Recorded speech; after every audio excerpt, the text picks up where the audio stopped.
बंदी छोड़ सतगुरु रामपाल जी परमेश्वर जी की जय हो।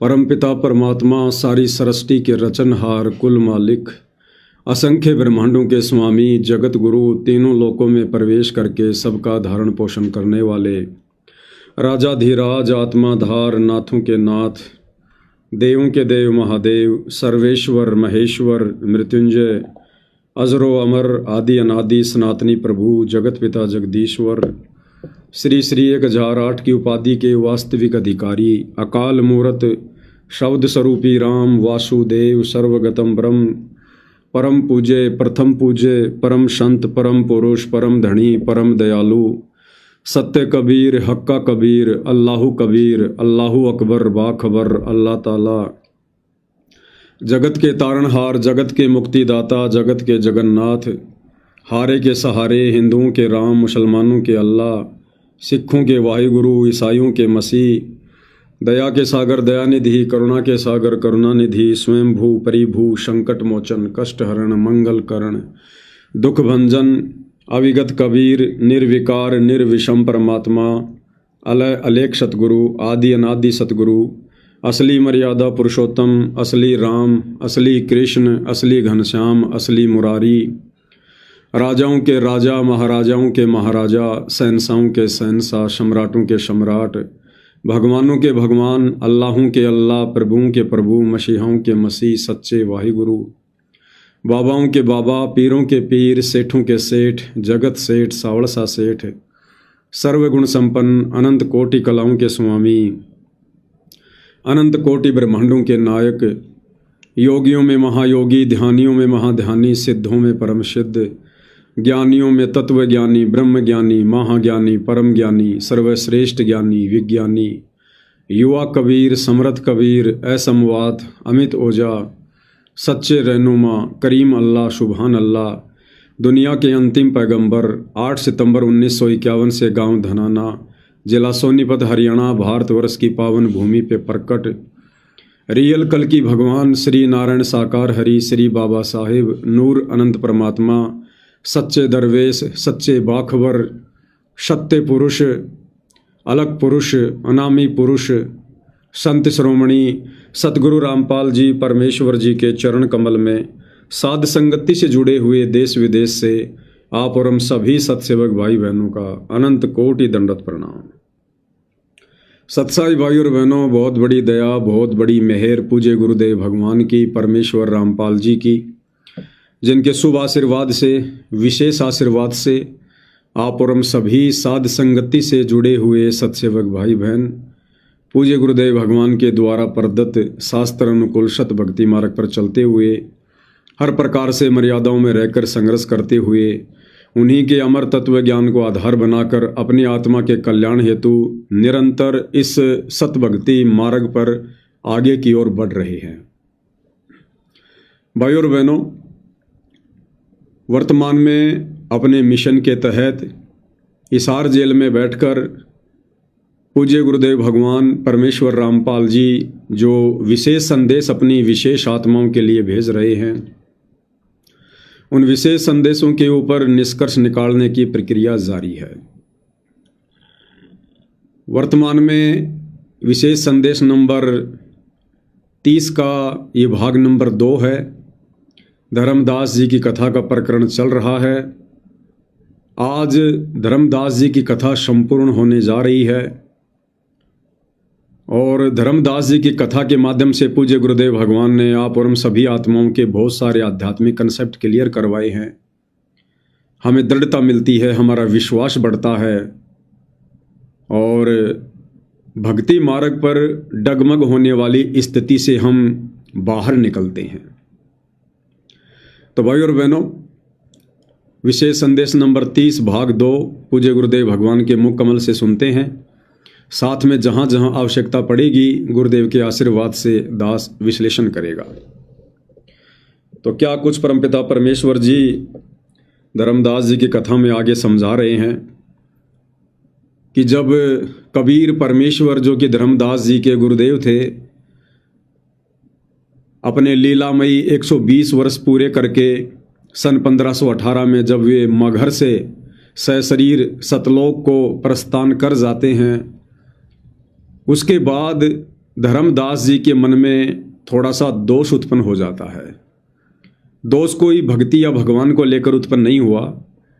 परमात्मा ने उन्हें जिस वचन में बांधा था कि धर्मदास मेरी लाख दुहाई, ये सार ज्ञान कहीं बाहर ना जाई, सार ज्ञान बाहर जो पढ़ी, बिचली पीढ़ी हंस ना तरही, कि मैंने तुझे जो ये गुप्त मंत्र दिया है, सार नाम सार शब्द, धर्मदास इसे किसी को दे मत देना, किसी के आगे जिक्र भी मत कर देना।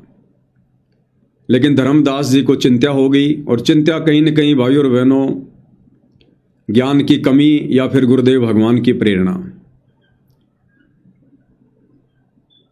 और उसी समय धर्मदास जी कबीर परमेश्वर यानी अपने पूज्य गुरुदेव भगवान को याद करते हुए रोने लगे, उनको पुकारने लगे कि हे परमात्मा, एक बार फिर से दर्शन दो, एक बार फिर से दर्शन दो, कहीं मुझ नीत से ये त्रुटि ना हो जाए, ये गलती ना हो जाए।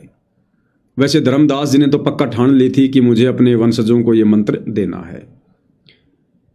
उसी समय कबीर परमेश्वर जो मगहर से सशरीर सतलोक जा चुके थे, और उसके 2-3 वर्ष बाद जब धर्मदास जी ने उनको हृदय से याद किया, तो परमेश्वर उसी रूप में, उसी स्वरूप में जो 120 वर्ष वाला था, धर्मदास जी के सामने सतलोक से चलकर क्षण भर में प्रकट हो जाते हैं। धर्मदास जब सामने अपने गुरुदेव भगवान को देखता है तो खुशी का कोई ठिकाना नहीं। परमात्मा जी के चरणों में गिर पड़ता है, रोता है और कहता कि हे गुरुदेव, आप तो अंतर्यामी हो, हे मालिक, आप तो जानी जान हो, हे गुरुदेव, आपको कैसे पता चला कि मैं तो काम बिगाड़ने जा रहा था। हे परमात्मा, भला किया जो आप आ गए, नहीं तो आपका दास बहुत बड़ी गलती करने जा रहा था। आप तो समर्थ हो, आप तो जानी जान हो, अंतर्यामी हो। गुरुदेव भगवान की महिमा करने लगा। और क्या कुछ उसके बाद गुरुदेव भगवान ने धर्मदास जी को कहा, आगे का प्रकरण हम पूज्य गुरुदेव भगवान के मुख कमल से सुनते हैं। फिर डगमग हो गया। जब काल का इतना जबरदस्त प्रेशर है, दबाव है बच्चों, पता नहीं किस बोर्ड पर ढा देगा तुमने। 3-4 साल मालिक के जाने के बाद उसके मन में ये दोष आया, और ये सोच ही रहा था कल या परसों कोई ठीक सा समय निकाल कर बच्चे को बता देता। इतनी देर में जो इसने यह पुकार करी, आज मोहे दर्शन दियो जी कबीर, आज मोहे दर्शन दियो जी कबीर। तो वह सारा शब्द में गाया, उसमें सारा जाता तुम काशी, 2 दिन का झगड़ा पड़ गया, तेरा कोई आता नहीं शरीर, नहीं शरीर। ये धर्मदास की बाद की बातें हैं जो परमात्मा चले जा चुके थे। तो मालिक आगे बोल, भाई धर्मदास कैसे याद किया। धर्मदास जी ने देखा भगवान आगे, उम्र उसकी भी काफी हो रही थी, वहीं गिर गया पृथ्वी पर, घना सा एकदम इतना हर्षित हो गया, चरण पकड़ दिए। हे भगवान, आप तो समर्थ हो, मैं तो विचलित हो गया था, आपके बिना मैं तो अधूरा हो गया था। या कोई दूसरा है तो कोई नहीं यूँ कहने वाला कि यूँ ज्ञान तेरा ठीक से दाता, सारे मेरे पीछे पड़ रही। परमात्मा ने फिर पूरा ज्ञान उसको फिर से समझाया, भाई काल का बहुत मुंडा जाल है, ऐसे है वैसे है। धर्मदास मेरी राख दुआई, मूल ज्ञान और सार नाम सार शब्द ये कई बार ना चाहिए। मूल ज्ञान बाहर जो पड़ी, बिजली पेटी हंसनी तरी नाश हो जाएगा। तेरे को पहले ही बताया था, पर भाई ये ऐसा किसी ना बताइए, ये कितना बुरा जुल्म हो जाएगा। और तेरे को मना कर रखा मैंने, नाम देने का तो अधिकारी रहा को नहीं, देख कदे गलती बन जाते हैं, ध्यान रखिए तो नहीं, इसलिए वापस कह रहा हूँ। हे भगवान, आप तो अंतर्यामी हो, हे परमात्मा। बोला भाई काल का जबरदस्त जाल है, और सब काल के दूता भी नाम हरियोग सच्चा भक्ति मार्ग हाथ लग गया तो 5505 वर्ष जब ये बीतेंगे, उस समय दास को भेजूंगा मैं, वो कैसे अलग अलग बताओगा, यो गलत सर यो ठीक है। उस समय तेरे ये बच्चे भी जन्म लेंगे। तेरा 42 बेटी का वंश इसीलिए दिया है कि ये भक्ति मार्ग पतला घेरे हैं, और वो आओगा जो वो सबका नाम ले लेंगे, पर तेरा कल्याण हो जाएगा। ऐसा नाम दे दिया, इसको जब करते रहे ना, ये इसे मनुष्य जीवन करते रहेंगे इनको। धर्मदास बुरी तरह रोने लगा, बुरी तरह। हे भगवान, मैं तो आपका अपराधी हूँ, मैं दुष्ट हूँ, मैं नीच हूँ, मेरे अंदर इतना गंद भर गया था दाता, मैं तो आपके इस काम में कति बिगाड़ना हो रहा था, मैंने तो नाश कर दिया था, शुक्र है आप आ गए। और मेरे मन में मालिक नूरने आ गई थी। और कल ही परसों में ईश्वर बताऊँ लड़के बतरे इस पुत्र परिवार क्या कह रहे हैं गुरुदेव भगवान। धर्मदास जी ने कहा कि परमात्मा, मेरे मन में तो दोष आ गया था, ये तो भला हुआ जो आप आ गए, नहीं तो परमात्मा मैंने तो ठान लिया था आजकल में मैं इस चूड़ामणि को ये सारनाम देने ही वाला था। अब भाई और बहनों, चूड़ामणि कोई धर्मदास जी का बेटा नहीं था। अपने यथार्थ कबीर पंथ की शुरुआत परमात्मा स्वयं ही करते हैं। 80 साल की उम्र में धर्मदास जी को जो पुत्र प्राप्त हुआ था, वो पुत्र कोई और नहीं था, वो स्वयं कबीर भगवान थे। चूड़ामणि जी कोई आत्मा नहीं थी, वो तो धर्मदास जी को परमात्मा ने दिखाना पड़ा, बताना पड़ा कि धर्मदास, ये मिनी सतलोक से आत्मा आई है, 10वें महीने आमिनी के गर्भ से जन्म लेगी। ये तो परमेश्वर की लीलाएं हैं। चूड़ामणि के रूप में, जिनका दूसरा नाम मुक्तामणि था, चूड़ामणि के रूप में कबीर परमात्मा ने खुद ही अपने कबीर पंथ की शुरुआत करनी थी। क्योंकि भाई और बहनों, ये जो मंत्र हैं, जो मंत्र आज हमें पूज्य गुरुदेव भगवान ने दिए हैं,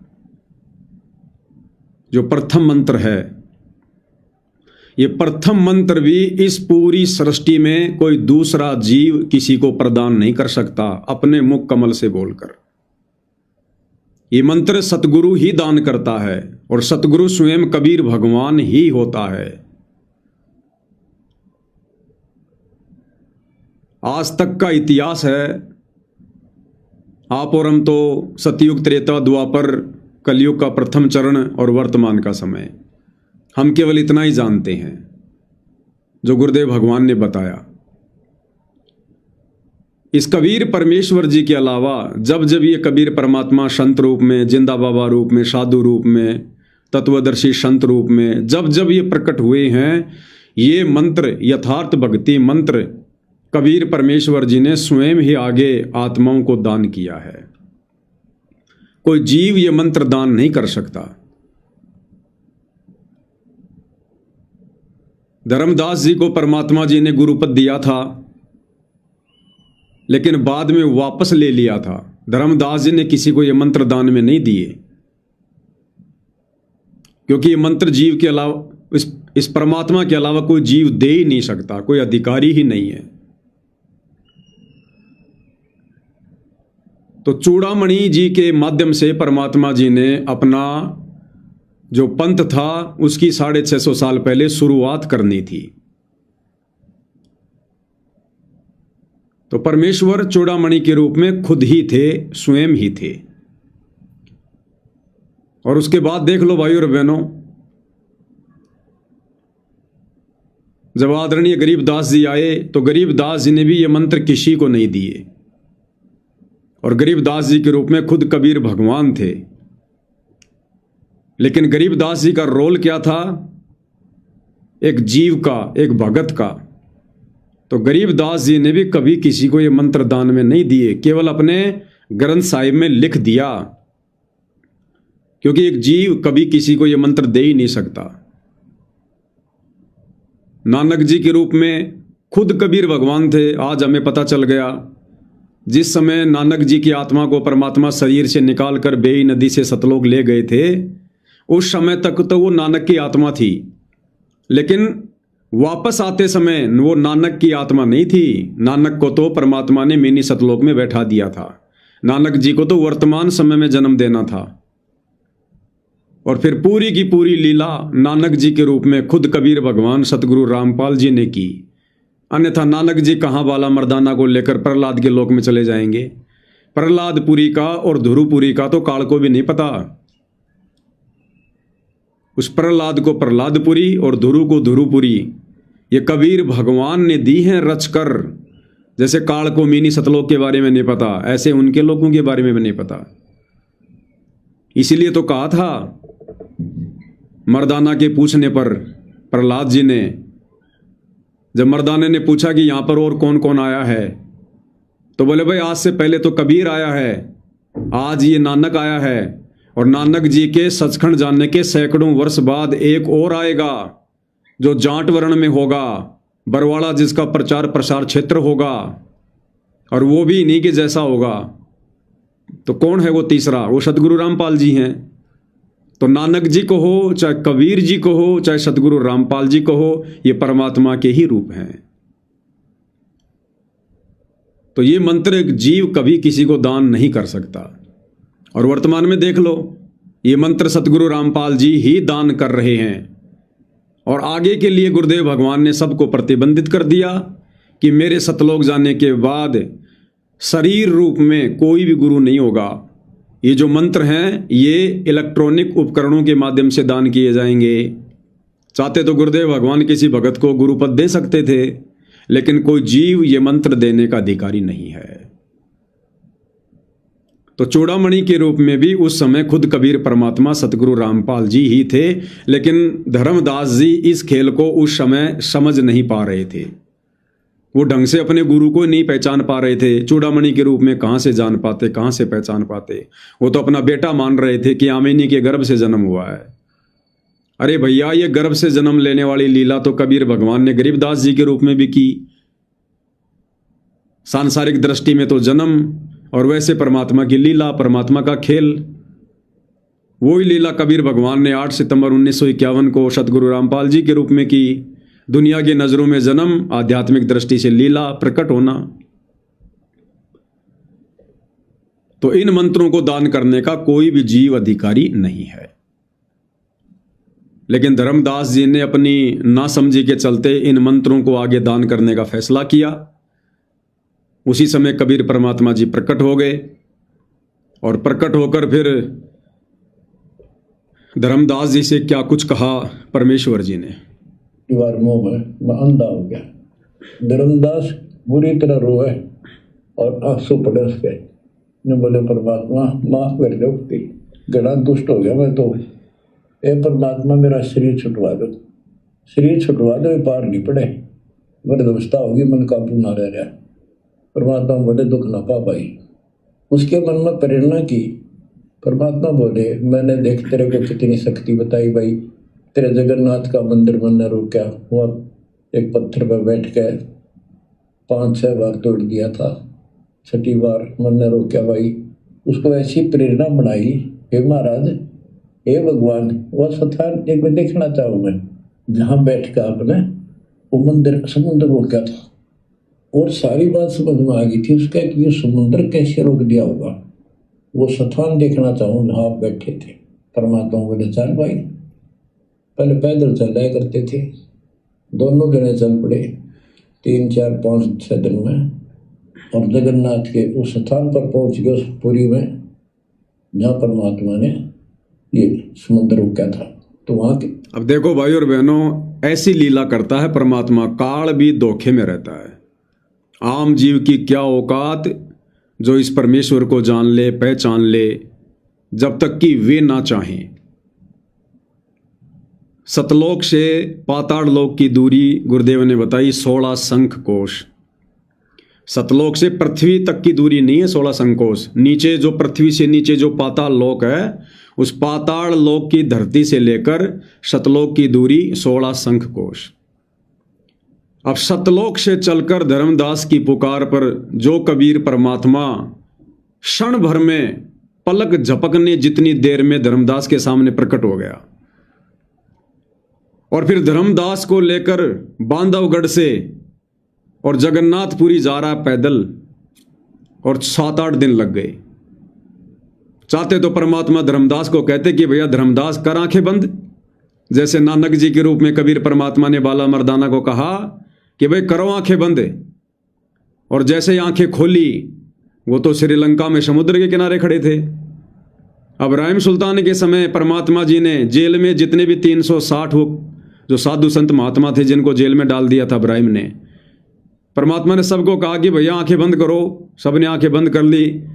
थोड़ी देर बाद बोले आंखें खोलो, आंखें खोली तो सारे के सारे जेल से कई किलोमीटर दूर जंगल में खड़े थे। अब चाहते तो ये कबीर भगवान सतगुरु रामपाल जी धर्मदास जी को भी कह देते कि वे धर्मदास आंखें बंद कर, अब खोल, खोलते ही जगन्नाथपुरी। लेकिन देखो भाई और बहनों, ये परमात्मा कैसी लीला करता है। सारी सृष्टि का मालिक, जिसने राजा महाराजाओं को उस समय हाथी दे रखे थे। हाथी की सवारी उस समय सबसे बेस्ट सवारी थी, राजा चला करता था। चाहते तो परमात्मा हाथी ले लेते, घोड़ा बुग्गी ले लेते, लेकिन धर्मदास को लेकर, अब धर्मदास की भी 125 साल की उम्र और कबीर परमात्मा की भी तकरीबन 23-24 साल की उम्र, क्योंकि जिस समय परमात्मा मगर से गए थे उस समय 120 साल की लीलामय उम्र थी, और उसके 3-4 साल बाद परमात्मा धर्मदास की पुकार पर वापस आए थे, और जिस समय परमात्मा आए उस समय धर्मदास जी की उम्र 120 साल थी, 125 साल थी। तो दोनों की उम्र 125 साल के आसपास, और 7-8 दिन तक पैदल यात्रा करते हुए, रात्रि विश्राम करते हुए और ऐसी लीला करते हुए परमात्मा धर्मदास जी को लेकर जगन्नाथपुरी गए। जबकि धर्मदास जी तो जान चुके थे, उनको पहचान चुके थे कि ये परमात्मा तो कभी भी अंतर्ध्यान हो सकता है, क्योंकि धर्मदास जी के सामने वो परमात्मा 6 बार अंतर्ध्यान पहले हो चुका था। फिर भी परमेश्वर ने एक आम व्यक्ति, एक साधारण व्यक्ति जैसी लीला की। इनकी ऐसी लीलाओं को देखकर ही भाई और बहनों ये काल इनको पहचान नहीं पाता है। इस काल को लगता है कि ये वो नहीं हो सकता, ये हो ही नहीं सकता वो सतलोक का राजा, वो तो ना जाने 1 सेकंड में क्या से क्या कर दे। काल उसकी समर्थता से भली भांति परिचित है। काल को विश्वास ही नहीं हो सकता कि सर्व सृष्टि का मालिक, सतलोक का राजा, रतन जड़ित सिंहासन पर बैठने वाला, पूरे ब्रह्मांडों को कंट्रोल करने वाला, और ऐसे एक आम व्यक्ति के भेष में 120 साल तक जुलाई के रूप में कपड़े बुनेगा, टूटी फूटी झोपड़ी में रहेगा, ऐसे पैदल यात्रा करेगा।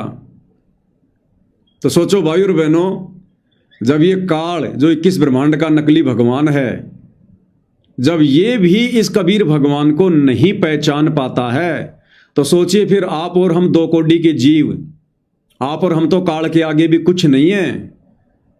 सोचिए फिर हम कैसे पहचान जाएंगे कि ये भगवान है, ये परमात्मा है।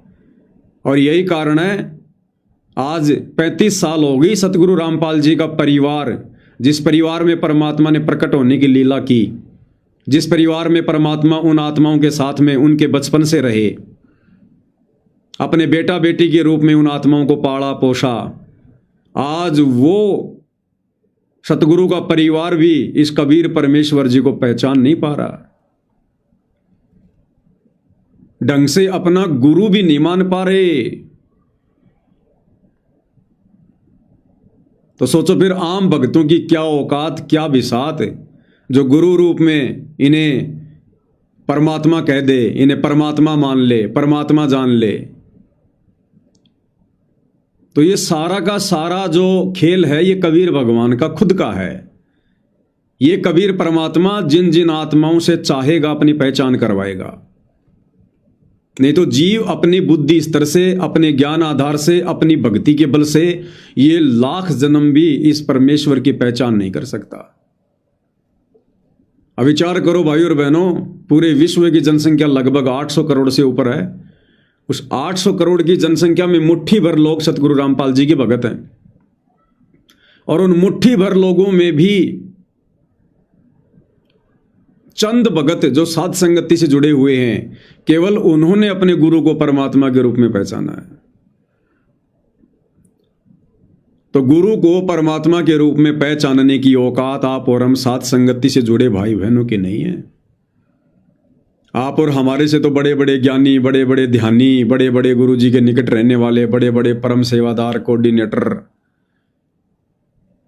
सैकड़ों की संख्या में है, हजारों की संख्या में, जो 30-30 साल से, 20-20 साल से उपदेश लेकर गुरु के साथ रहकर भक्ति कर रहे थे, वो भी नहीं पहचान पाए, ढंग से गुरु भी नहीं मान पा रहे। आज परमात्मा तो बहुत दूर की बात है, और आप और हमारे ऊपर गुरुदेव ने कैसी अनमोल रजा कर दी। हमारे हृदय में बैठा दिया कि अगर कोई कबीर है तो हमारा गुरु है, और नकली कबीर की फोटो को फड़वा दिया गुरुदेव भगवान ने, ये साबित करवाने के लिए कि हमने अपने गुरु को ही कबीर के रूप में स्वीकार कर लिया है। तो ये सतगुरु रामपाल जी परमेश्वर जी की विशेष मेहर, विशेष रजा, जो उन्होंने आप और हमारे से 2 कोटि के जीवों से अपनी पहचान करवाई। आज हमें अपने जैसे दिखाई देने वाले एक इंसान में, गुरु में भगवान नजर आ रहा है। और हमारे गुरु भाई बहनों को जो सतलोक आश्रमों से जुड़े हैं, उनको गुरु एक हार्ड मांस का लोथड़ा नजर आ रहा है, यानी वो अपने गुरु को मानुष समझ रहे हैं, एक मां के गर्भ से जन्म लिया हुआ जीव मान रहे हैं। तो कितनी बड़ी रजा, और यदि इतनी बड़ी रजा गुरुदेव ने की है तो किसी विशेष मकसद से की होगी। वो विशेष मकसद है सतलोक लेकर जाना। तो अब भाई और बहनों, आगे जो संघर्ष होगा, आगे जो प्रयास होगा, उसमें पीछे कदम आप और हमने भी नहीं हटाने अब। और ये विश्वास रखना होगा कि गुरु जी पल पल, कदम कदम, क्षण क्षण हमारे साथ में हैं, हमारे साथ में। अन्यथा इस परमात्मा को कोई पकड़ नहीं सकता। अब विचार करो भाई और बहनों, हम अपनी छाया तक को नहीं पकड़ सकते। हम भाई बहन अपनी छाया तक को नहीं पकड़ सकते। पकड़ने का प्रयास करना, जैसे पकड़ोगे तुरंत आगे हो जाएगी। इस भगवान को कैसे पकड़ लेंगे जब हम अपने शरीर की छाया तक को नहीं पकड़ सकते। तो ये परमात्मा अपना हाथ पकड़वाता है उन आत्माओं से जिन आत्माओं को सतलोक लेकर जाना होता है। तो गुरुदेव ने हमें साथ संगति से जोड़ दिया। आप और हमारी ट्रेनिंग चल रही है, और पल पल गुरुदेव भगवान की पैनी नजर है। जिस प्रकार एक कोच की, एक रेफरी की, और जो खिलाड़ी होते हैं उनके ऊपर पल पल नजर होती है, पल पल, ऐसे गुरुदेव भगवान की साध संगति से जुड़ी आत्माओं पर पल पल नजर है। भले हमें विश्वास थोड़ा हो या ना हो, तो हमने गुरुदेव की इस असीम रजा को बना के रखना है। तो परमेश्वर धर्मदास जी को लेकर और जगन्नाथपुरी चले जाते हैं। के लोगों ने भी बताया भाई ऐसे ऐसे एक संत आए थे, और वो बूढ़े बाबा के रूप में उन्होंने ही समुद्र को, उस टाइम तो सच्ची कहानी सही चल रही थी, बाद में आके उन्होंने दबा दी थी। धर्मदास जी को फिर से वहां पूरा ज्ञान समझाया, 10 दिन लगातार सत्संग सुनाया, और भूल गया तू ऊपर क्या देख कर आया था, इस नरक में फिर रहना चाहते हैं।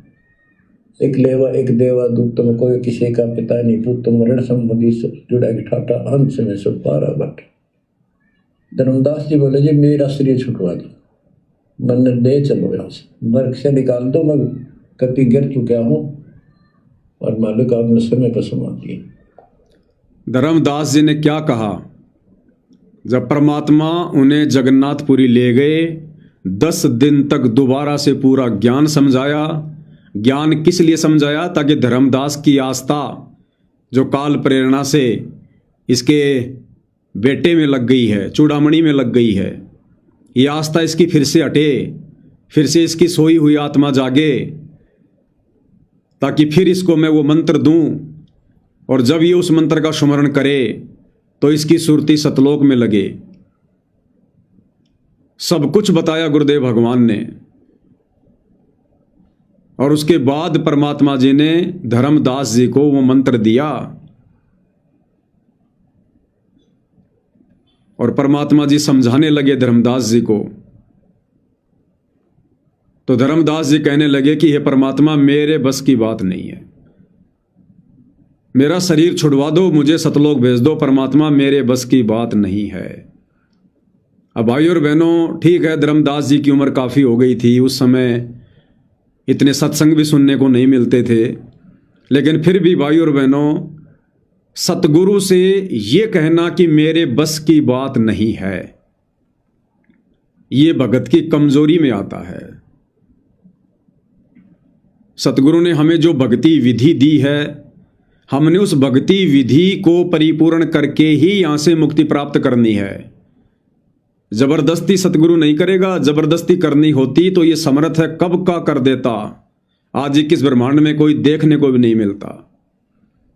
लेकिन ये परमात्मा आत्मा को तैयार करना चाहता है, आत्मा को सतलोक लेकर जाएगा। तो धर्मदास का ये कहना कि परमात्मा मेरे वश की बात नहीं है, मेरा शरीर छुड़वा दो, ये कहीं न कहीं ज्ञान की कमी को दर्शाता है। तो आप और हम भगत भाई बहनों ने प्रार्थना तो करनी है कि हे गुरुदेव भगवान शरीर छुड़वा दो, हे परमात्मा, लेकिन हमने दूसरे तरीके से, ज्ञान आधार से, भावनाओं में बहकर नहीं, अज्ञानता का परिचय देते हुए नहीं।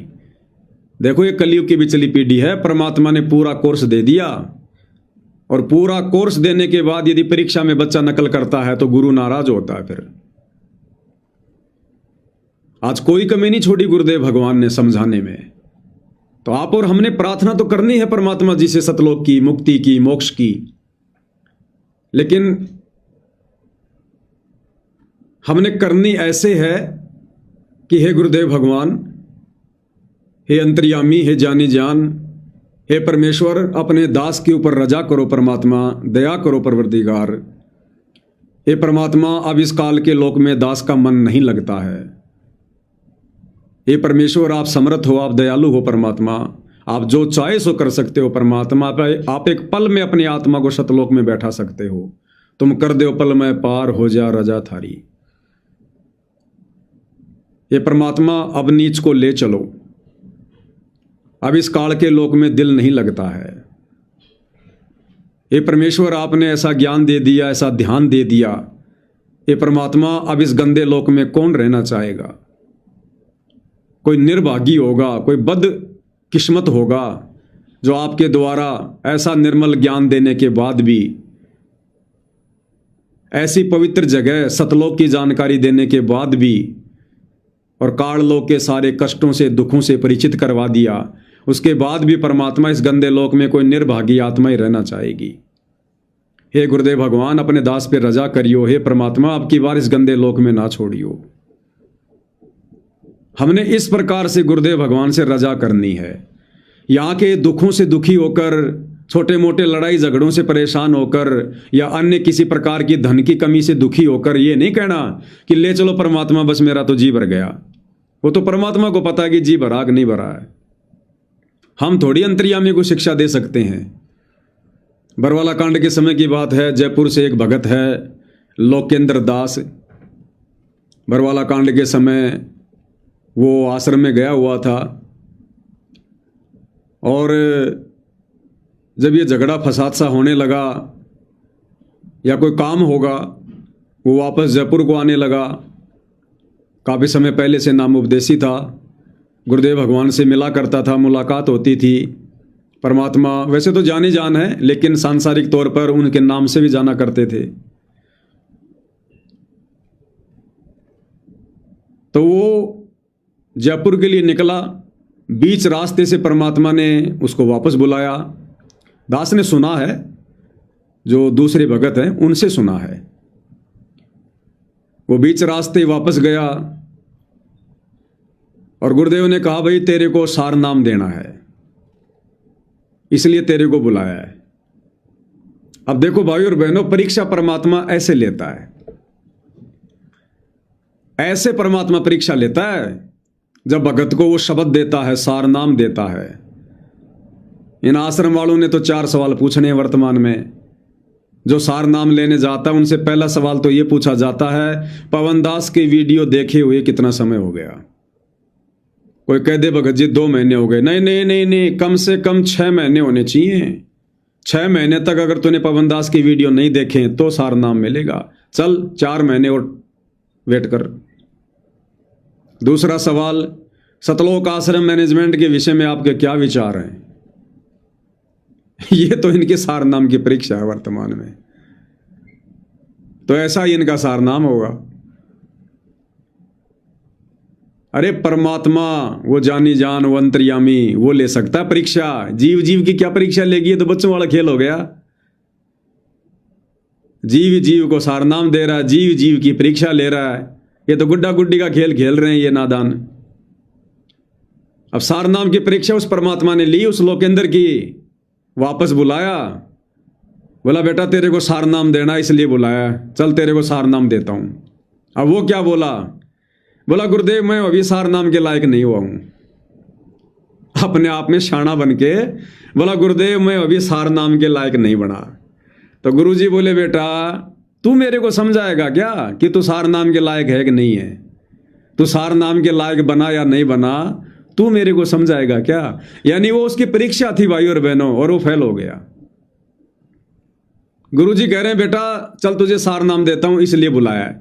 तो विचार करना चाहिए कि परमात्मा ने बुलाया तो कुछ सोच समझ के बुलाया होगा ना। ना ना बोला गुरुजी मैं अभी सार नाम के लायक नहीं हुआ। फिर दिया ही नहीं। परमात्मा ने बोला जा, जब तू तैयार हो जाए, जब तेरे को पता चल जाए ना कि मैं तैयार हो गया तब आ जाना।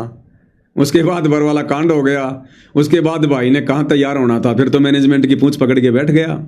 जितना तैयार था उतना भी खराब हो गया। तो ऐसे परीक्षा लेता है ये परमात्मा भाई और बहनों। इसलिए कहते हैं गुरु के सन्मुख वचन न कहिए, सो शिष्य रहनी गहनी सुख लइए। अपने गुरु जी के समक्ष मुंह भी नहीं खोलना चाहिए। मुंह भी अपनी तरफ से अगर गुरु कोई बात पूछे तो बहुत सोच समझ के जवाब दो। आधीनी से नीची गर्दन करके गुरु की आंखों में आंखें डाल के बात नहीं की जाती है। अरे पहले के समय के राजा महाराजा मुगल, इनके क्षत्रिय मंत्री जब उनको बुलाया जाता था दरबार में तो यूं खड़े हो जाया करते थे, यूं नीची गर्दन करके, यूं चाहे गर्दन उतारे चाहे कुछ भी करे। अगर वो राजा धीराज, वो मुगल बादशाह अगर कोई सवाल कर रहा है तो नीची गर्दन करते ही जवाब दिया करते थे। और जब वो कहते था जाओ तो नीची गर्दन करके जी जनाब वापस। हमारी भारतीय संस्कृति में तो एक पत्नी भी अपने पति की आंखों में डाल के बातें नहीं किया करती थी। आज का तो समय अलग हो गया। आज तो सुबह शाम नाश्ते के रूप में गाड़ियां मिलती हैं, लेकिन एक समय था पत्नी अपने पति के सामने आंखों में आंखें डाल के बात नहीं किया करती थी। अब ये तो परमात्मा है, आत्मा का पति है, इनके सामने हम कैसे सवाल जवाब कर लेंगे? तो गुरु की आंखों में आंखें डाल के बात नहीं की जाती है। नीची गर्दन रहे भगत की, बस चरणों में ध्यान रहे। मिले तो दंडवत बंदगी नहीं पल पल ध्यान लगाए। तो परमात्मा जी ऐसे भी परीक्षा ले लेते हैं। हाँ, गुरु यदि कोई बात पूछ रहा है तो आधीनी से और बहुत ही सभ्य तरीके से कि सामने कौन है? सामने परमात्मा है, सारी सृष्टि का मालिक है। कहीं कोई त्रुटि ना हो जाए बोलने में, चलने में, उठने में, बैठने में। अगर गुरु को गुरु मान के अगर हम बर्ताव करेंगे कभी भी धोखा खा जाएंगे, कभी भी गलती हो जाएगी। तो इतना सावधान भगत ने भक्ति मार्ग पर होना पड़ता है। तो भाई और बहनों, इस प्रकार से आप और हमने इन बातों को ध्यान में रखना है। तो क्या कह रहे हैं गुरुदेव भगवान? किसी का पिता नहीं पुत्र मरण संबंधी जुड़ा ठाटा अंश में सब पारा बट। धर्मदास जी बोले जी मेरा शरीर छुटवा दो, मन ले चलो यहाँ से, नरक से निकाल दो, मैं कति गिर चुका हूँ और मालिक आपने समय पर समान दिया। परमात्मा ने वही खड्डा खुदवा कर और उसमें लटा दिया। ने बोला मन तो दाग दो कि टमाटी में पापी। अब यहाँ प्रसंग आता है, मालिक ने उसको बहुत सी शंकाएं काल पैदा करता है। अब देखो धर्मदास जी को जिंदा समाधि दी परमात्मा ने। अब इस बात को लेकर अंतर्यामी को पता कि काल भक्तों के मन में शंका उत्पन्न करेगा कि ये तो धर्मदास जी की हत्या कर दी, उनको तो जीवित ही समाधि दे दी, उनको तो बड़ा दुख हुआ होगा, बड़ी परेशानी हुई होगी, उनका तो दम घुटा होगा, ऊपर से मिट्टी डाल दी भगवान ने जिंदा पर। तो क्या करें गुरुदेव भगवान? अब यहाँ प्रसंग आता है, मालिक ने उसको बहुत सी शंकाएं काल पैदा करता है। तो भगवान तो वैसे भी स्त्री छुटवा सकते थे, भगवान तो वैसे भी कर सकते थे, ऐसा क्यों किया? ये तो एक उसको हत्या कर दी। इसके पीछे बहुत गजब राज होता है। क्या कह रहे हैं गुरुदेव? इसके पीछे बहुत गजब राज होता है, बहुत गजब राज। अब कोई गजब का राज है तभी तो परमात्मा ने जिंदा समाधि दी। और गुरुदेव कहते हैं भक्तों के मन में तो कभी इस प्रकार की शंका उत्पन्न भी नहीं होनी चाहिए, इसके पीछे बहुत गजब का राज है। हत्या कर दी, इसके पीछे बहुत गजब राज होता है। और भक्त के तो मन में ऐसी बातें कभी नहीं आनी चाहिए। परमात्मा ने कहा कि इसमें तो लेट जा और ऊपर से हम साथ देंगे, लेकिन ये सिमरन जो तेरे को दिया इसको भूल ना जाना एक पल भी। क्या कह रहे हैं गुरुदेव कि जो सिमरन तेरे को दिया है ना, इसको भूल मत जाना। और जिंदा समाधि दे दी परमात्मा ने धर्मदास को, खड्डे में लिटाकर ऊपर से मिट्टी डाल दी। अब अजब गजब का राज भाई और बहनों, दास पहले भी जिक्र कर चुका है कि अभी तक तो गुरुदेव भगवान ने केवल आप और हमारे को ज्ञान देकर ही समझाना चाहा है, और अब आगे का जो समय है उस समय परमात्मा काफी कुछ लीला करेंगे, काफी कुछ चमत्कार होंगे। 1000 साल तक सतगुरु रामपाल जी का भक्ति मार्ग ऐसे नहीं चलेगा बिना किसी चमत्कार के, बिना किसी अनहोनी घटनाओं के घटित हुए। तो बहुत सारे चमत्कार होंगे आने वाले समय में। अरे समाधि तो गरीबदास जी के समय में अर्जुन सरजुन की भी बनी थी, वो समाधि तो फुड़वा दी गई है, वो भी तो भगत ही थे। फिर धर्मदास जी की समाधि को परमात्मा ने सुरक्षित क्यों रखवाया अभी तक? 650 साल से वर्तमान समय तक जगन्नाथपुरी में धर्मदास जी की समाधि एज इट इज है। वहां पर कबीर पंथ के संत उसकी सुरक्षा के लिए एक छोटा सा आश्रम बनाकर रहते हैं। जानबूझ के परमात्मा ने समाधि को सुरक्षित रखवाया, जानबूझ के। और समुद्र को भी परमात्मा ने बांध दिया था कि मेरी आज्ञा के बिना आज के बाद कभी भी जो सीमा तेरे को बता दी है इससे आगे कभी आ मत जाना। तो परमात्मा ने जगन्नाथ के मंदिर को भी सुरक्षित रखना था और धर्मदास जी की समाधि को भी सुरक्षित रखना था, क्योंकि जगन्नाथ के मंदिर में खुद कबीर भगवान जाएंगे, वहां विराजमान होंगे, सत्संग करेंगे, क्योंकि ये खुद जगन्नाथ है। दुनिया को ये भी तो दिखाना है ना कि जगन्नाथ कौन है, सारे जगत का नाथ कौन है। और वहीं पर हजारों लाखों लोगों के सामने, जैसे 650 साल पहले कमाल और कमाली को मुर्दे से जिंदा किया था, कमाली को कब्र फुड़वाकर, जिसको 12-13 दिन हो गए थे दफनाए हुए, और उसको जिंदा बाहर निकाला, ऐसे ही धर्मदास जी को परमात्मा जिंदा बाहर निकालेंगे। उसी 120 साल की उम्र में धर्मदास बाहर निकलेंगे और देश और दुनिया को गवाही देंगे कि दुनिया वालों, ये जो सामने खड़ा है ये स्वयं सारी सृष्टि का मालिक है, ये स्वयं कबीर प्रभु हैं, कबीर भगवान है ये। वरना धर्मदास जी की समाधि को परमात्मा ने कोई पुजवाना थोड़ी है, हमसे कोई आरती थोड़ी करवानी है उस समाधि की। क्यों सुरक्षित रखवाया गुरुदेव भगवान ने? उस समाधि पर जाने से, आने से, पूजा करने से, चढ़ावा चढ़ाने से किसी को कोई लाभ थोड़ी है, वो किसी देवी देवता की समाधि थोड़ी है। तो क्यों सुरक्षित रखवाया? परमात्मा धर्मदास जी को जिंदा निकालेंगे और धर्मदास फिर गवाही देगा। इस चमत्कार को देखकर धर्मदास के वंशज सतगुरु रामपाल जी से उपदेश लेंगे, इस चमत्कार को देखकर। वरना ये तो खुद अपने आप को साहेब बनाकर बैठे हैं, ये दामाखेड़ा गद्दी वाले, रांजड़ी वाले, ये धर्मदास के वंशज, ये ऐसे नहीं मानने वाले। तो ये काल का किला कैसे तोड़ा जाएगा, कैसे अपनी आत्माओं को शरण में लिया जाएगा? क्योंकि धर्मदास जी को वचन दिया था ना, तो उनके वंशज भी नाम लेंगे वर्तमान वाले। आज जो ये गद्दी नशीन है, जो अपने आप को साहिब मानकर बैठे हैं, जब वो चमत्कार देखेंगे और धर्मदास जी जब खुद, क्योंकि फिर तो ये मानना पड़ेगा इनको, क्योंकि ये तो इनको भी पता है कि जो ये समाधि है ये धनी धर्मदास की है। वो तो आते जाते रहते हैं वहाँ पर, उन्होंने तो अपना मान रखा है। और जब उसी समाधि को फुड़वा कर धर्मदास जी को बाहर निकालेंगे तो फिर इनको नाम लेना पड़ेगा, इनको अहंकार त्यागना पड़ेगा, ये गद्दियाँ इनको छोड़नी पड़ेंगी। और जब ये छोड़ देंगे तो बाकी फिर उनके चेले कहाँ जाएंगे? तो ऐसा अजब गजब चमत्कार परमात्मा आने वाले समय में करेंगे।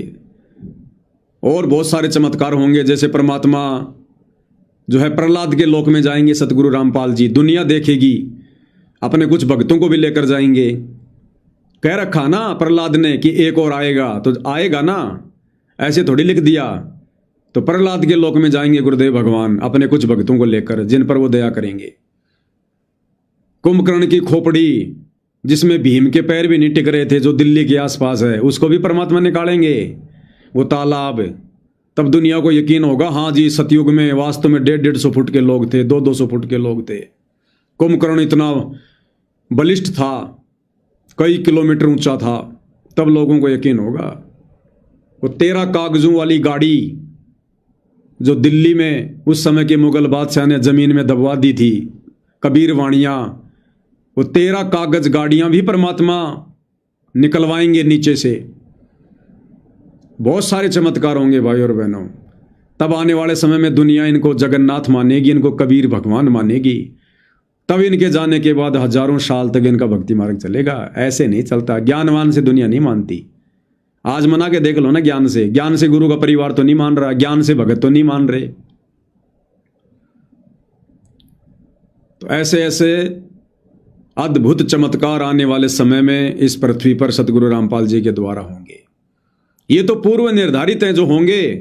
इसके अलावा भी ना जाने परमात्मा कैसी कैसी लीलाएं करेंगे, जिनके किस्से फिर आने वाले हजारों वर्षों तक सतगुरु की महिमा के रूप में आत्माओं की जुबान पर होंगे। वरना धर्मदास जी की समाधि को बताओ सुरक्षित रखवाने का क्या मतलब निकल रहा है। अर्जुन सर्जुन की समाधि परमात्मा ने फुड़वा दी गरीबदास जी ने, कि लोग इनको पूजना शुरू कर देंगे।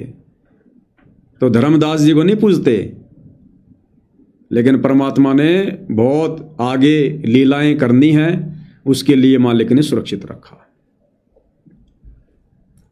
अब कोई ये सोचे कि भाई ऐसे कैसे हो सकता है। खैर, जिन्होंने अपने गुरु पर पूर्ण विश्वास कर लिया उनके लिए तो कुछ भी नहीं है, नॉर्मल सी बात है कि सतगुरु जो चाहे सो कर ही, कौन सी बड़ी बात है। बाकी सतगुरु के ही भगत जिनके संस्कार कमजोर हैं, उनके मन में दोष आ जाता है। नहीं नहीं, ऐसा नहीं हो सकता, ऐसे कैसे निकाल देंगे। गुरुजी धर्मदास को तो 650 साल पहले दबा दिया था, उसकी तो हड्डियां भी गड़ गई होंगी। और 650 साल में तो भाई और बहनों सब कुछ गड़ जाए, हड्डियां कौन सी बड़ी बात है, लोहा गड़ जाता है। लेकिन हमने इतिहास को भूलना नहीं चाहिए। सत्संग इसी को कहते हैं। अरे धर्मदास जी को तो मात्र 600-650 साल हुए हैं जमीन में बैठे, कोई ज्यादा लंबा चौड़ा समय थोड़ी है। लोमस ऋषि के बारे में गुरुदेव भगवान ने क्या बताया। जब रामचंद्र जी सीता को लंका से वापस लाए, अयोध्या आए, फिर एक नए महल का निर्माण करवाना शुरू किया। मजदूर जो थे वो महल की नींव खोद रहे थे। और पहले बड़े बड़े महल होते थे, क्योंकि हाइट भी त्रेता युग में बड़ी बड़ी होती थी, 70-80 फुट की। तो मकान भी ऊंचे ऊंचे लंबे चौड़े होते थे, उनकी नींव भी उतनी गहरी होती थी, 50-50 फुट की। तो जब मजदूर लोग नींव खोद रहे थे तो नीचे देखा एक पत्थर है, बहुत बड़ी एक शिला है। सावधानी से उन्होंने उस शिला को हटाया तो उसके नीचे एक साधु बैठा था, ध्यान में लीन था नीचे जमीन में। मजदूरों को बड़ा आश्चर्य हुआ। श्री रामचंद्र जी के पास में संदेशा भिजवाया। रामचंद्र जी दौड़े चले आए और देखा तो साधु जी बैठे हुए हैं।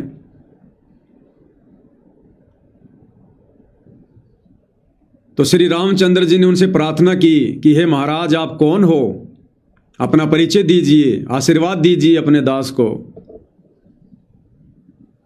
तो लोमस ऋषि ने कहा कि भाई रामचंद्र आ गया क्या रावण को मार के?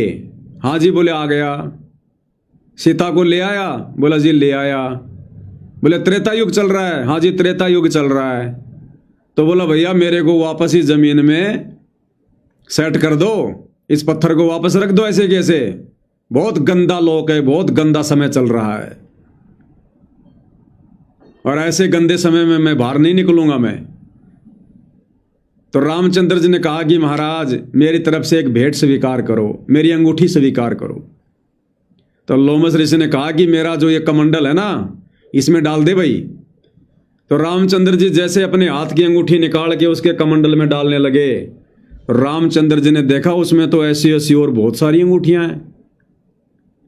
तो रामचंद्र ने कहा कि महाराज ये तो सेम टू सेम मेरी जैसी बहुत सारी अंगूठियां इसमें तो लोमस ऋषि ने कहा कि भैया इसमें 83 अंगूठी और हैं,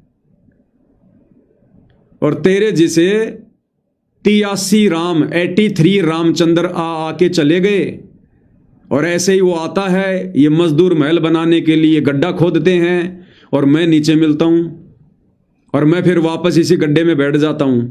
तो तेरे जैसे भैया 83 राम तो जब से मैं बैठा हूं ना उस समय तक आके चले गए। तू भैया 84 वाला है, तू 84वें नंबर का है, 84 नंबर का। तब से तो मैं यहीं बैठा हूं लगातार। और डाल दे इस कमंडल में। उन्होंने वापस ही वो पत्थर रख दिया, मिट्टी से पूरा लेवल कर दिया और दूसरी जगह जाके अपना महल बनाया। गुरुदेव भगवान के मुकम्मल से सुनते हैं भाई और बहनों। एक समय की बात है कि भगवान रामचंद्र जी ने कहे किला खुदवाओ थे, किला बना रहे थे अयोध्या का। उसमें नीचे खुदाई घड़ी करा करते, 15-15, 20-20 फुट तक नीचे खोद कर जब नींव भर कर किले की जब लिया करते भाई कदे को तले का स्वर्ग ना ला जावे। जब वो खुदाई करे थे उसमें लोग कहते कि ऐसा पत्थर सा था चारों तरफ से, वो फूट गया उसमें देख ऋषि निकला। ऋषि की लंबी लंबी पलक हो रही, ऐसे खोखला सा बना रखा था मिट्टी सी का। वो बोले भाई कौन हो तुम, क्या कर रहे हो यहाँ पर? वो बोले जी हम राधा राम के सैनिक सेवक हैं, यानी नौकर हैं, और यहाँ पर किले की नींव खोद रहे हैं। अच्छा भाई त्रेता युग है क्या ये? हाँ कहा जी त्रेता युग है। वो रामचंद्र है आलिया के अवतार धार के। कहा जी वो तो क्या वो सीता ले आए वापिस? मैं सोचा भाई वो अच्छा भी दिख रहा के बोला। कहा कौन हो? भाई मैं तो जो हूं सो हूं, पर मैं जो बताऊं वो पुत्र दो मुझे। इतने में रामचंद्र जी को पता लग गया कि एक वीराना ऋषि है और खोदने जो खुदाई में पाया है। तो रामचंद्र जी वहां गए, प्रणाम किया, ऋषिवर प्रणाम हो। कहा दशरथ पुत्र, उसने कहा बातचीत हुई, आप कौन हो? कि मैं फलाना ऋषि हूं, मैं लोमस ऋषि हूं। अच्छा एक महाराज यहाँ कैसे? कि भाई कलयुग द्वापरा होगा और कलयुग होगा, अपना डर लगा उस कलयुग था इसी को 1.5 लोक में। और हम तो भाई फिर अगला सतयुग होगा जब अपना आंख खोलेंगे अगर निकलेंगे बाहर। तो कहते हैं आप काफी बातचीत हुई, तो कहते हैं लो महाराज जी मैं एक अंगूठी देना चाहता हूँ आपने। भाई महाराज अंगूठी के काम अके बात महाराज, ताकि इसमें घेर देश कर मंडल में। उसमें घेरी तो इतनी और पाई, उसमें कहते हैं 83 अंगूठी और थी।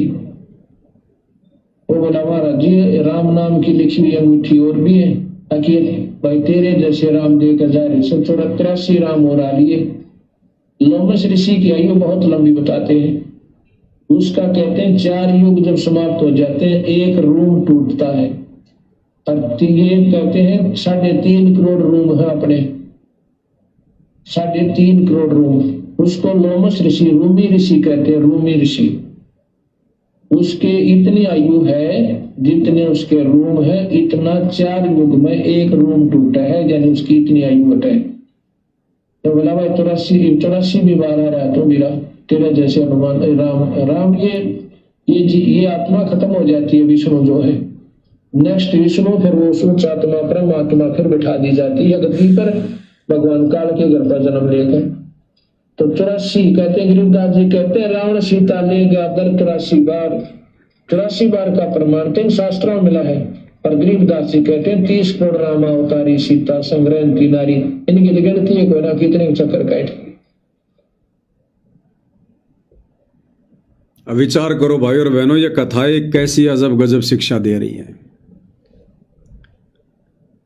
तो मन में कभी भी भगत को शंका नहीं होनी चाहिए अपने गुरु जी के वचन पर कि 650 साल हो गए थे धर्मदास जी को समाधि दी हुई, अब तक तो हड्डियां भी गल गई होंगी, कैसे निकलेगा।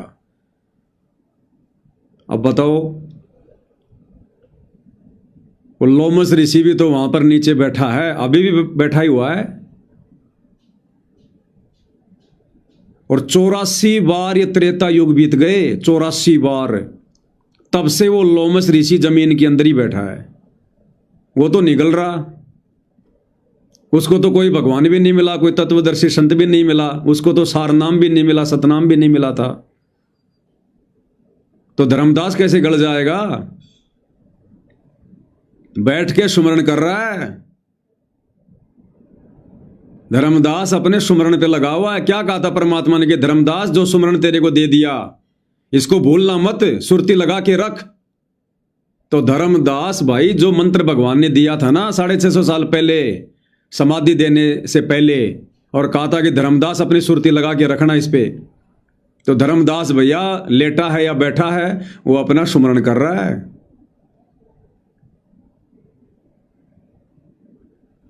अब लोमस ऋषि, इसकी तो कोई करोड़ों अरबों वर्षों की उम्र होगी भाई।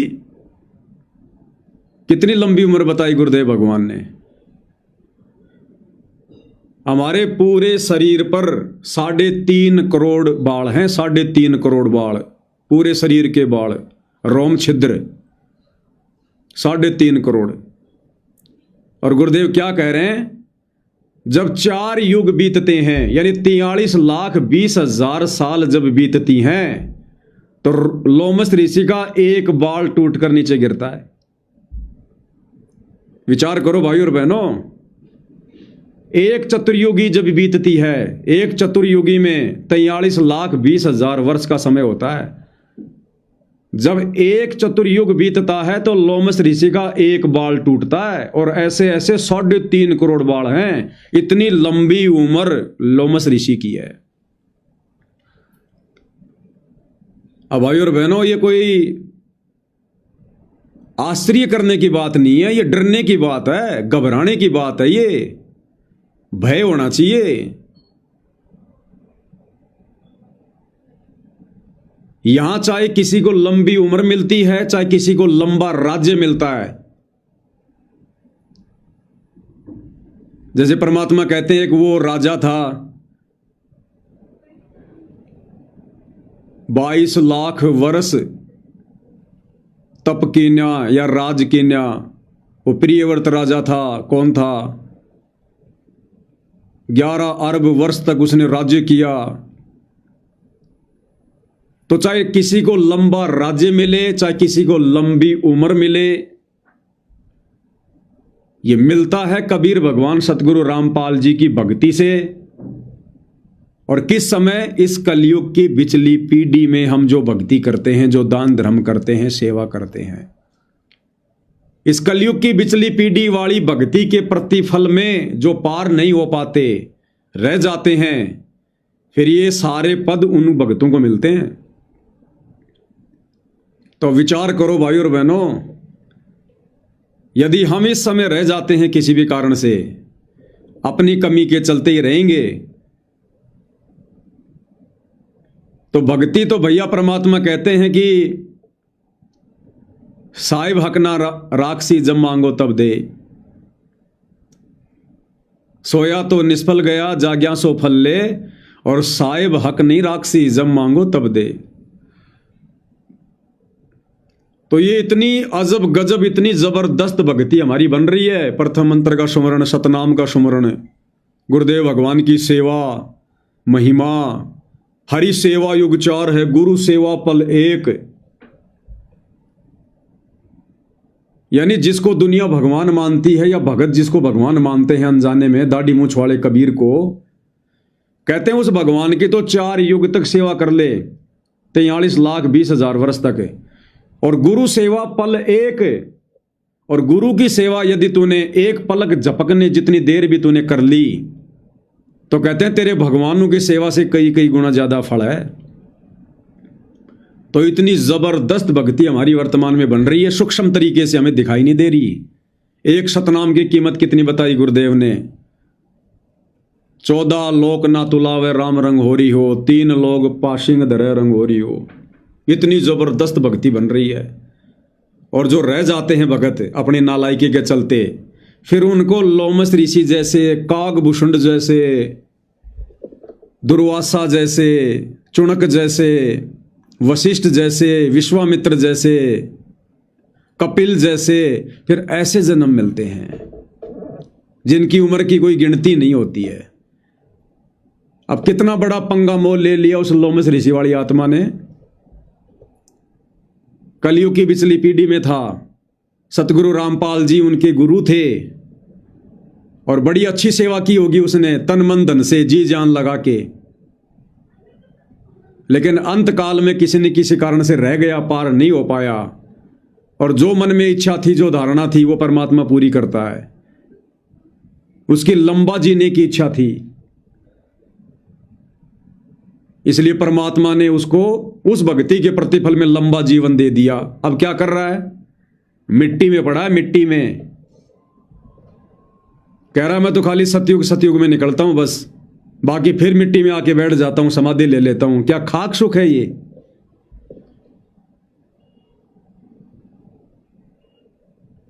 और जब तक उसकी उम्र पूरी होगी, 3.5 करोड़ बाल, और एक बाल टूटता है उसका 43,20,000 वर्ष में। और जब तक 3.5 करोड़ बाल पूरे नहीं टूट लेंगे तब तक वो मुक्त नहीं हो सकता। अब मुक्त तो छोड़ो, सतगुरु की शरण में नहीं आ सकता। और आ भी गया तो पार नहीं हो पाएगा।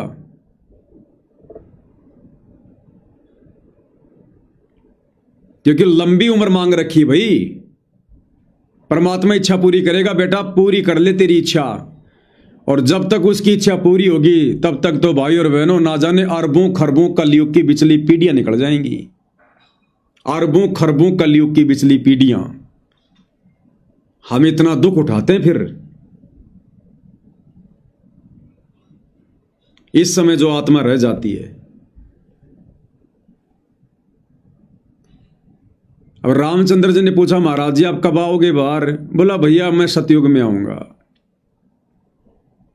अब आएगा वो, जैसे धर्मदास जी को परमात्मा बाहर निकालेंगे। भाई और बहनों देख लेना, दास ज्ञान आधार से कह रहा है, उसको भी बाहर निकालेगा।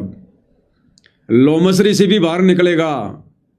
उसने सतयुग में बाहर निकलने की बात कही है। तो असली सतयुग तो अब आएगा 2028 के बाद।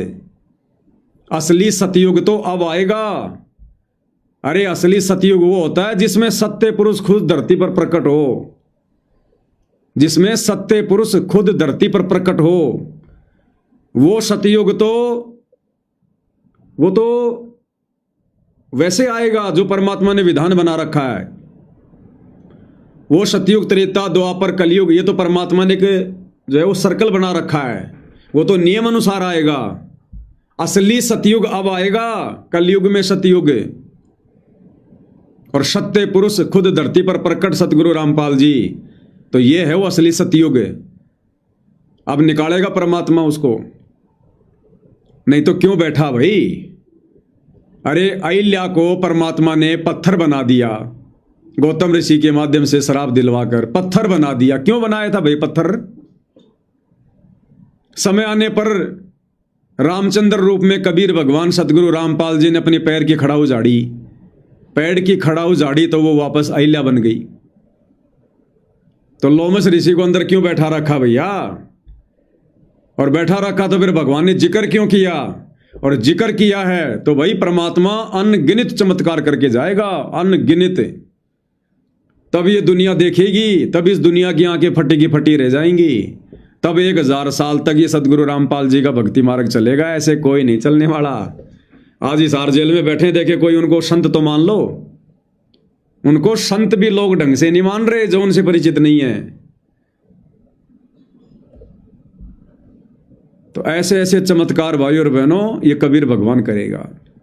और जब लाखों वर्षों से, करोड़ों वर्षों से वो लोमस ऋषि जमीन में बैठा है और उसका बाल भी वाका नहीं हो रहा, 4 युग में जाके उसका एक बाल टूटता है, तो धर्मदास कैसे गल जाएगा भाई 600 साल में? ये तो कबीर परमात्मा समर्थ है। ये चाहे तो पता नहीं है तो अरबों खरबों शंख पदम नील कितने समय तक आत्मा को एज इट इज रख ले। ये सारी सृष्टि इनके संकेत पे चलती है। ये 5 तत्व इनके नौकर, इनके खवास हैं। तो अजब गजब लीलाएं होंगी आने वाले समय में भाई और बहनों, अजब गजब लीला।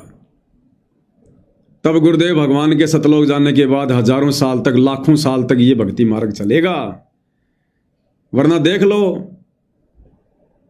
1994 में परमात्मा ने भक्ति मार्ग शुरू किया, 2014 में बरवाला कांड हो गया, और 2014 से आज 2026 सतगुरु रामपाल जी के परिवार ने, उनके भक्तों ने उनके मिशन की ऐसी तैसी कर दी। सोचो अगर बरवाला कांड के बाद सतगुरु रामपाल जी अगर परमानेंट सतलोक निकल गए होते तो ये मिशन आगे चलता क्या? ये मार्ग आगे चलता? 10 साल में मिशन की ऐसी तैसी कर दी उनके परिवार ने। इतनी ज्यादा गंदगी ठोक दी इस मिशन में। कोई नियम नाम की चीज रही नहीं, कोई मर्यादा नाम की चीज रही नहीं। लाखों साल मार्ग चलेगा ऐसे? तो ये समर्थ है, इसको पता है कि कैसे इस मिशन को आगे चलाना है, कैसे इस मार्ग को आगे चलाना है।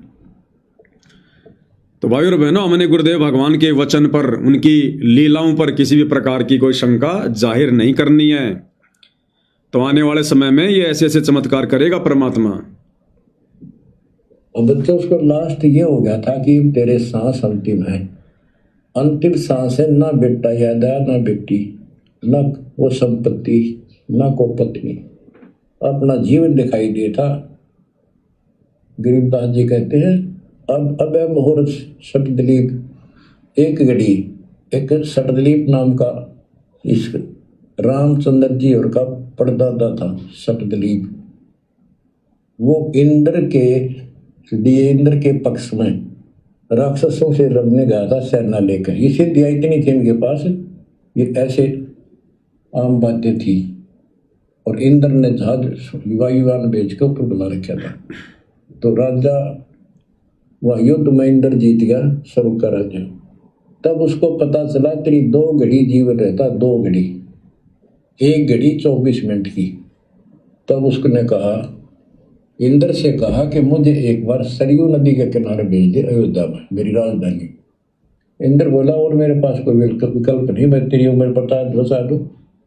तो उस समय एक ऋषि ने जो उसको दीक्षा दे रखी थी, उसने बताया कि ईब मालिक में लोला ले, कोई दूसरा ठिकाना नहीं। 1 सेकंड के अंदर उस सरयू नदी के किनारे उसको छोड़ दिया।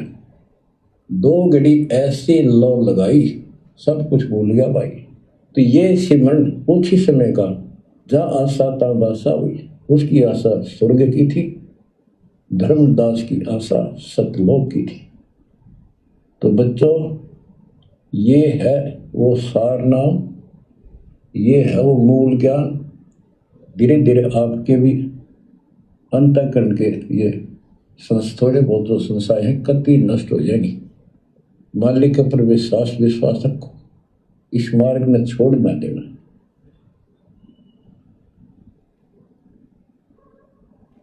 अब बच्चों, फिर हम वहाँ देख कर आए थे उस जगन्नाथ के उस सारे सिस्टम को, जहाँ मालिक ने वो चबूतरे बैठ कर समुद्र रुका था। वहाँ एक, या उसको सुरक्षित रखने के लिए वहाँ एक मंदिर नुमा स्थान मणि बना रखी है।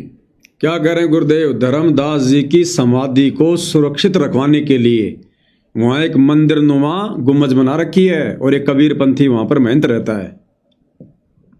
उसको सुरक्षित रखने के लिए वहाँ एक मंदिर नुमा स्थान मणि बना रखी है, ताकि वो सुरक्षित रहे। वो पूजा पाजा नहीं उसमें कुछ भी। वहाँ कबीर पंथी मेहनत रहते हैं, वहाँ उनको थोड़ा बहुत चढ़ावा से जब से गुजारा कर रहे, वो उसके संरक्षक है, बस इतना। तो परमात्मा ने उसको अभी तक सुरक्षित रखवाया है, नहीं तो कब के लोग ढा ढू देते उसको। गुरुदेव भगवान ने सुरक्षित रखवाया है। आज गुरुदेव भगवान हिसार जेल से बाहर निकलकर जब जगन्नाथ जाएंगे तो वहां कुछ तो चमत्कार दिखाएंगे। वहां पर धर्मदास जी को परमात्मा बाहर निकालेंगे। फिर आमिनी देवी भी अपने पति ना आया तो उसको देखने चली गई। परमात्मा ने फिर उसको भी यही दशा करी कि भगवान मेरा भी ऐसे नहीं छुपा। अब मैं भी छक ली और थक ली।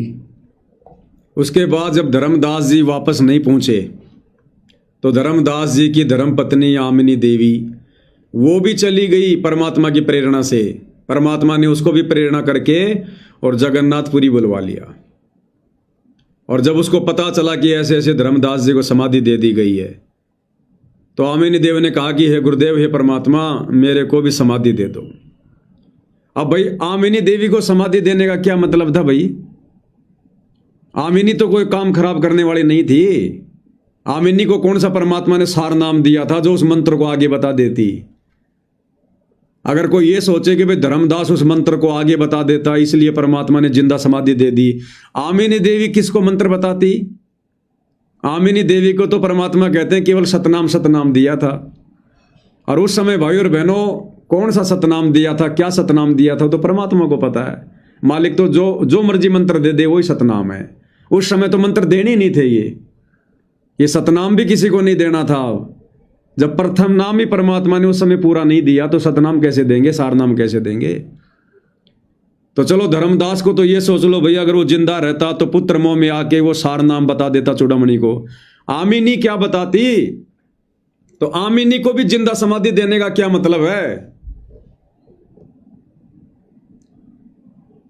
परमात्मा दोनों को बाहर निकालेंगे एज इट इज, ऐसे के ऐसे। और कह रखा गुरुदेव भगवान ने सत्संग में कि बच्चों ये भक्ति करते रहो, सतलोक जाओगे, शरीर जाओगे।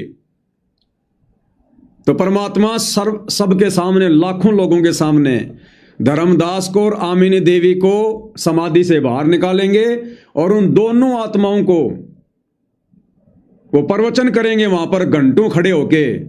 जैसे उस कमाल ने और कमाली ने 1.5-2 घंटे खड़े होके परमात्मा की महिमा गाई थी, ऐसे धर्मदास और आमिनी देवी कई घंटों तक परमात्मा जी का गुणगान करेंगे, महिमा गाएंगे, 650 साल का पूरा इतिहास बताएंगे। और उसके बाद परमात्मा उन दोनों आत्माओं को सबके सामने शरीर सतलोक भेजेंगे। भाई वचन है गुरुदेव का, कह रखा गुरुदेव ने सत्संग में कि बच्चों भक्ति करते रहो, सतलोक जाओगे, शरीर जाओगे। तो परमात्मा शरीर भी भेजेगा भाई। अरे जब 500 साल पहले मीराबाई के चाचा ससुर भवन को, घोड़े को और गुलाम को शरीर विष्णु लोक में भेज दिया था, तो ये तो कलयुग की बिचली पीढ़ी है। ना जाने परमात्मा क्या क्या चमत्कार करेंगे, क्या क्या चमत्कार। ये दुनिया ज्ञानवान से नहीं मानने वाली। ज्ञानवान से तो उनके भगत ही नहीं मान रहे, उनका परिवार ही नहीं मान रहा। ज्ञानवान से तो केवल ये चंद मुट्ठी भर भगत मान पाए हैं, साथ संगति से जुड़े भाई बहन। हमें किन्हीं चमत्कारों की उम्मीद नहीं है। हमें कोई इच्छा नहीं है कि परमात्मा ऐसा चमत्कार दिखाएं, ऐसा चमत्कार करें। या हमारी अंदर से ऐसी कोई इच्छा नहीं है कि भाई हम भी देखेंगे धर्मदास को बाहर कैसे निकालेंगे, फिर हमें विश्वास होगा कि हाँ गुरुजी भगवान है। हमने तो आज ही विश्वास कर लिया। हमारी कोई इच्छा नहीं है धर्मदास को समाधि से निकलते हुए बाहर देखने की, लोमस ऋषि को बाहर निकलते हुए देखने की, या प्रहलाद के लोक में परमात्मा उड़ के जाएंगे दुनिया के सामने। हमें आवश्यकता नहीं है। हमारे अंदर तो रत्ती भर भी इच्छा नहीं है, रत्ती भर भी। हमारी तो एक इच्छा है कि परमात्मा हमें निकाल दे यहां से, सतलोक भेज दे बस। परमात्मा आगे मालिक की मौज है, वो करते रहेंगे चमत्कार जिनके लिए करने होंगे। हमारे लिए चमत्कार कोई खास मायने नहीं रखता। हम तो उनकी ज्ञान आधारी आत्मा है, चमत्कारी आत्मा नहीं है। चमत्कार देखकर तो वो जुड़ेंगे फिर आगे जिन्होंने पार नहीं होना है। तो आमिनी को भी परमात्मा ने जो है जीवित समाधि दी। इसका मतलब दोनों को परमात्मा बाहर निकालेंगे और सह शरीर दोनों को सतलोक भेजेंगे, तभी ये धर्मदास के वंशज सतगुरु रामपाल जी के चरणों में नाक रगड़ेंगे कि हे साहेब हम तो नकली साहिब थे, असली साहिब तो आप हो। फिर आमनी देवी भी अपने पति ना आए, उसको देखने चली गई। परमात्मा ने फिर उसको भी यही दशा करी कि भगवान मेरा भी ऐसे नहीं छुपा। अब मैं भी छकली और थकली। तो उन दोनों की यादगार वहाँ आज भी बनी हुई है। बच्चों, ये था उस समय जब धर्मदास से अतिरिक्त कोई भी सच्चे ज्ञान को सुनने वाला सुनाने वाला नहीं था, और आज आपके लिए तो परमात्मा ने खजाना खोल दिया। बच्चा बच्चा एक दूसरे को सपोर्ट करता है, परमात्मा ने ये कहा, परमात्मा ने ये कहा, ये प्रमाण है। आपको मोक्ष में कोई दिक्कत नहीं आने की। क्या कह रहे हैं गुरुदेव कि धर्मदास जी में थोड़ी बहुत कमी इसलिए रह गई क्योंकि उस समय इस ज्ञान को बताने वाला दूसरा कोई था ही नहीं। चर्चा करे तो किसके सामने करे, और बिना ज्ञान चर्चा के, बिना साथ संगति के दृढ़ता नहीं आ सकती। और आज गुरुदेव भगवान कह रहे हैं कि बच्चों, आज बच्चे बच्चे की जुबान पर, आज बच्चा बच्चा एक दूसरे को सपोर्ट करता कि गुरुजी ने ये कहा, गुरुजी ने ये कहा, गुरुजी ने वो कहा। आज बच्चा बच्चा सपोर्ट करता है। अब विचार करो भाई और बहनों, काल के दूत कौन है वर्तमान में? गुरुदेव कह रहे हैं आज बच्चा बच्चा सपोर्ट करता कि गुरुजी ने ये कहा, गुरुजी ने वो कहा। तो ये जो लाइव वीडियो चल रहा है, ये वही तो ज्ञान प्रचार हो रहा है। ये गुरु की महिमाएं तो हो रही है, गुणगानित हो रहा है। परमात्मा तो यही चाहते हैं कि इस ज्ञान को बच्चा बच्चा जन जन तक पहुंचाए। और सोशल मीडिया किस लिए दी भगवान ने? हमारे को ज्यादा मेहनत ना करनी पड़े, किसी के साथ में कोई ज्यादा वाद विवाद ना करना पड़े। सोशल मीडिया पर हजारों लाखों लोग जुड़ेंगे, देखेंगे, जिसको समझ में आएगा ज्ञान ग्रहण कर लेगा, नहीं तो चला जाएगा। और आज इस ज्ञान प्रचार का सबसे ज्यादा विरोध कौन कर रहा है? सतलोक आश्रम, गुरु जी का परिवार, ये कोऑर्डिनेटर। अरे मैं पवन दास और हम सतसेवक भाई बहन, हम कोई आसाराम का प्रचार नहीं करते, राम रहीम का नहीं करते। कबीर भगवान सतगुरु रामपाल जी का कर रहे हैं दिन रात, उन्हीं के द्वारा दी गई सोशल मीडिया पर। और सबसे ज्यादा विरोध कौन कर रहा है? गुरु का परिवार। गुरु जी तो कह रहे हैं कि बच्चा बच्चा सपोर्ट कर रहा है। और जब यहां पर साथ संगति के माध्यम से जब ये सपोर्ट लोगों को मिल रहा है, तो गुरु जी का परिवार दुखी हो रहा है, आसन वाले दुखी हो रहे हैं कि ये लाइव क्यों आ रहे हैं, वीडियो क्यों बना रहे हैं। और ये साथ संगति को रुकवाने का प्रयास करते हैं, मुकदमे करवाते हैं, जेल भिजवाते हैं, मारपीट करते हैं। तो असल में काल के दूत कौन हुए भाई और बहनों? जबकि इस ज्ञान का तो जितना ज्यादा प्रचार हो, जितना ज्यादा प्रसार हो, उतना अच्छा है। और सोशल मीडिया से बढ़िया मंच कोई नहीं हो सकता। आप सारा दिन में 10 ज्ञान गंगा पुस्तक नहीं बेच पाओगे ढंग से। और कितना भागोगे, कितना दौड़ोगे, कितने आप जी ये पसीने बहाओगे। और सोशल मीडिया के ऊपर घर बैठे बैठे हजारों लोग आपको देख रहे हैं, हजारों। ना कोई वाद विवाद करने वाला, ना कोई तर्क वितर्क करने वाला। असली ज्ञान प्रचार सोशल मीडिया है। सोशल मीडिया क्योंकि भगवान ने सबकी जेब में मोबाइल डाल दिए, झोपड़ी झोपड़ी में मोबाइल हो गए, बच्चे बच्चे के पास मोबाइल हो गए। और विरोध कौन कर रहा है? गुरु का परिवार।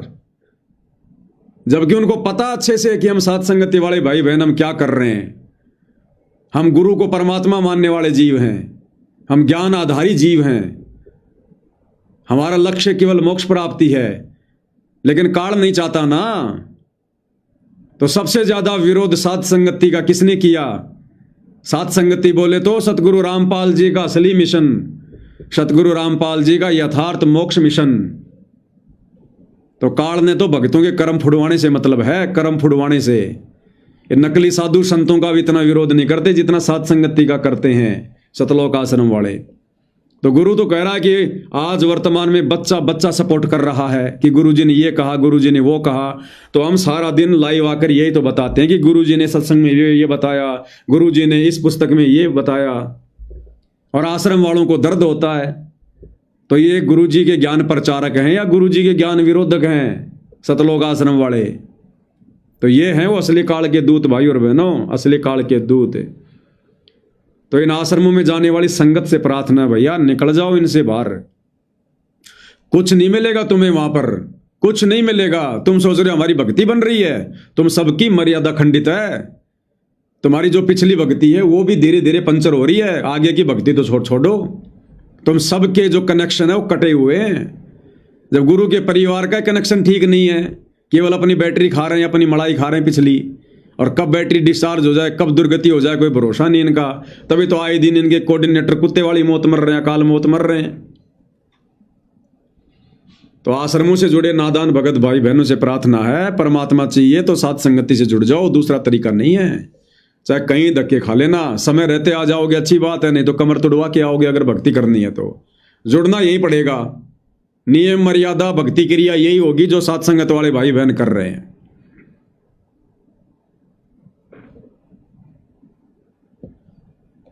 अब मैं भी छकली और थकली, तो उन दोनों की यादगार वहां आज भी बनी है। बच्चों, ये था उस समय जब धर्मदास से अतिरिक्त कोई भी सच्चे ज्ञान को सुनने वाला और सुनाने वाला नहीं था। और आज आपके लिए तक परमात्मा ने खजाना खोल दिया। बच्चा बच्चा एक दूसरे को सपोर्ट करता है, परमात्मा ने ये कहा, परमात्मा ने ये कहा, ये प्रमाण है। आपको मोक्ष में कोई दिक्कत नहीं आने की। लेकिन भाई आश्रम वाले नहीं चाहते कि भगत दृढ़ हो जाएं। समर्पित हो जाओ। इन बालकों की कथा ना सुन ना कर, ये डूम बाट के गीत नहीं है। ये समर्थ की बताई सच्ची कथा, ये सत्यनारायण कथा है। परमात्मा आपको मोक्ष दे, सदा सुखी रखे। सत्संग।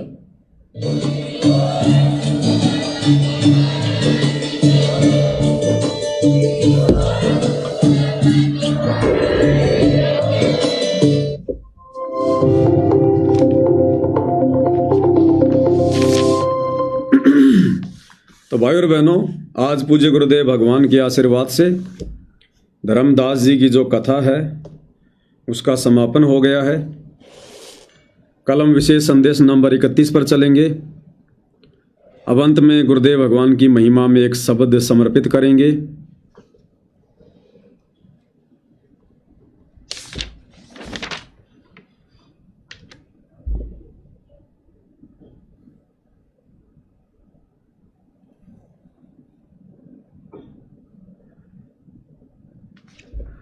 शब्द नंबर 62 है, पेज नंबर 161।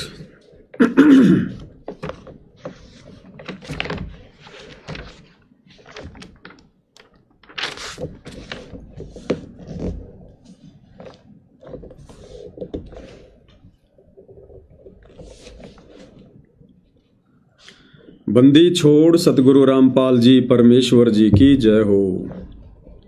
सत्संग में आवे कोई सूरा, जो है भागा का पूरा। सत्संग में आवे कोई सूरा, जो है भागा का पूरा। भागा का पूरा रे वो तो किस्मत का पूरा। भागा का पूरा रे वो तो किस्मत का पूरा। आवेगा सत्संग में कोई सूरा, जो है भागा का पूरा। कि सत्संग में कोई सूरवीर आत्मा ही आ सकती है। अब सूरवीर का मतलब ये नहीं जो किसी को मार दे, पीट दे, गोली से मार दे, उसको सूरवीर नहीं कहते। वो तो असल में कायर है।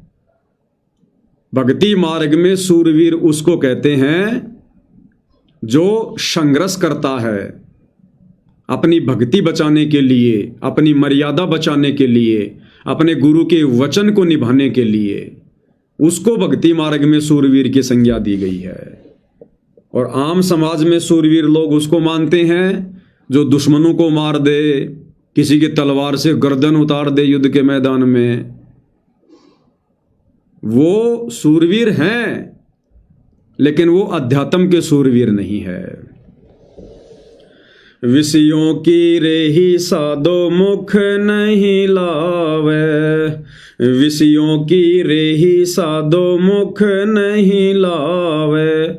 खावे राम नाम की वो बूरा, जो है भागा का पूरा।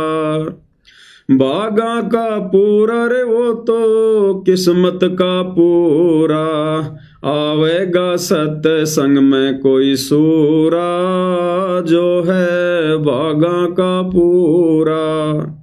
क्या कह रहे हैं गुरुदेव? विषयों की रेही साधो मुख नहीं लावे। जो सूरवीर होगा, भक्ति मार्ग का सूरवीर होगा, वो विषय विकारों की तरफ, काम क्रोध लोभ मद अहंकार, इनकी तरफ मुंह करके भी नहीं सोएगा। विषयों की रेही साधो मुख नहीं लावे, खावे राम नाम की वो बूरा। बूरा यानी खांड शक्कर, वो तो राम नाम की बूरा। जो भक्ति उसके गुरुजी ने दे दी है, उसको मर्यादा में रह के दिन रात करेगा, विषयों की तरफ झांक के भी नहीं देखेगा। कहते हैं वो है असल में सूरवीर। दुनिया वाले तो साधो आनंद मनावे, दुनिया वाले तो साधो आनंद मनावे, वो रह जानो कुछ खोरिया, वो है बागा का पूरा। बागा का पूरा रे वो तो किस्मत का पूरा, आवेगा सत्संग में कोई सूरा, जो है बागा का पूरा। दुनिया वाले तो साधो आनंद मनावे। अब दुनिया वालों को तो भाई और बहनों तत्व ज्ञान नहीं, सच्चा सतगुरु प्राप्त नहीं, वो तो काल की व्यवस्था कोई उत्तम व्यवस्था मानकर जी रहे हैं बेचारे, कि पैसा कमा लो, बड़ा मकान बना लो, बड़ी गाड़ी ले आओ, बढ़िया घर में बच्चों की शादी कर दो हैं, और फिर लोग दिखावा करो। तो दुनिया वाले तो तत्व ज्ञान के अभाव में यहाँ पर आनंद मना रहे हैं। और जो सूरवीर होता है सतगुरु का, जो भगत होता है, वो क्या करता है? वो रह जानो कुछ खूरिया। खूरिया यानी कुछ गुम हो गया हो। वो सतगुरु का सच्चा सेवक, जिसको अध्यात्म में सूरवीर की संज्ञा दी गई है, जो तत्व ज्ञान से परिचित होता है, वो काल के लोक में आनंद नहीं मनाता। वो रह जानो कुछ खूरिया, वो ऐसे गुमसुम सा रहेगा, उदास उदास सा रहेगा, उन्मुन उन्मुन रहेगा, जैसे उसका कुछ खो गया हो। यानी भगत काल की व्यवस्था में नहीं सड़ता।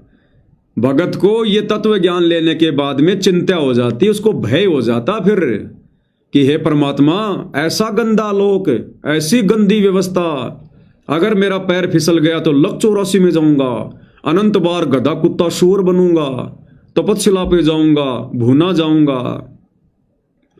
तो वो अपनी आत्मा के कल्याण को ध्यान में रखकर वो बिल्कुल चिंतित सा रहता है। जैसे आदरणीय नानक जी के बारे में गुरुदेव ने बताया कि साध मिले साड़ी सादी होंदी, विछड़ जा दिलगिरी वे, अख दे नानक सुनो जिहाना, मुश्किल हाल फकीरी वे। और ना जाने काल की कर डारे, किस विदल जा पाशावे, और जिना दे सरते मौत खुड़क दी, उन्हानु केड़ा हाशावे। तो भगत तो हमेशा निराश निराश सा रहेगा, गुमसुम सा रहेगा, उदास सा रहेगा। ये ज्ञान समझ में आने के बाद भाई और बहनों, भगत की रुचि अपने खुद के घर वालों से भी ज्यादा बात करने की नहीं बनेगी। यार दोस्त रिश्तेदारों के साथ में तो गपशप मारना बहुत दूर की बात है। भगत एकांत में रहना पसंद करेगा। भगतों की आवश्यकता भी उस समय तक पड़ती है जब भगत को ज्ञान पूरा नहीं होता, और जब भगत पूरी तरह से परिचित हो जाता है, उसके बाद भगत सोचता है कि ज्यादा भगतों के बीच में रहना भी उचित नहीं है, समय की बर्बादी होगी, सुमरण अच्छे से नहीं हो पाएगा। तो भगत तो ये ज्ञान होने के बाद में एकांत प्रिय रहना पसंद करेगा, एकांत प्रिय। तो कहते हैं वो रह जानो कुछ खूरिया, भगत तो ऐसे रहेगा जैसे उसका कुछ खो गया हो। लल्लो पत्तों की साधो भगति वो छोड़े, लल्लो पत्तों की साधो भगति वो छोड़े, छोड़े जो गुरु हो अधूरा, वो तो बागा का पूरा। बागा का पूरा रे वो तो किस्मत का पूरा, आवेगा सत्संग में कोई सूरा, जो है बागा का पूरा। लल्लो पत्तों की साधो भक्ति वो छोड़े, इस काल लोक की घटिया साधना को ज्ञान होते तुरंत त्याग देगा।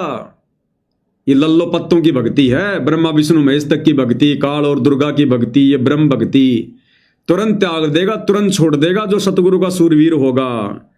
और छोड़े जो गुरु हो अधूरा, और जो आधा अधूरा गुरु होता है ना, उसको तुरंत त्याग देगा, तुरंत। डूबे थे पर उबरे गुरु के ज्ञान चमक, बेड़ा देखा जरजरा उत्तर चले फड़क। ज्ञानकार गाम का चमका सा होता है जो सतगुरु का सूरमा होता है। तीर्थ व्रत को साधो मन नहीं चावे, तीर्थ व्रत को साधो मन नहीं चावे।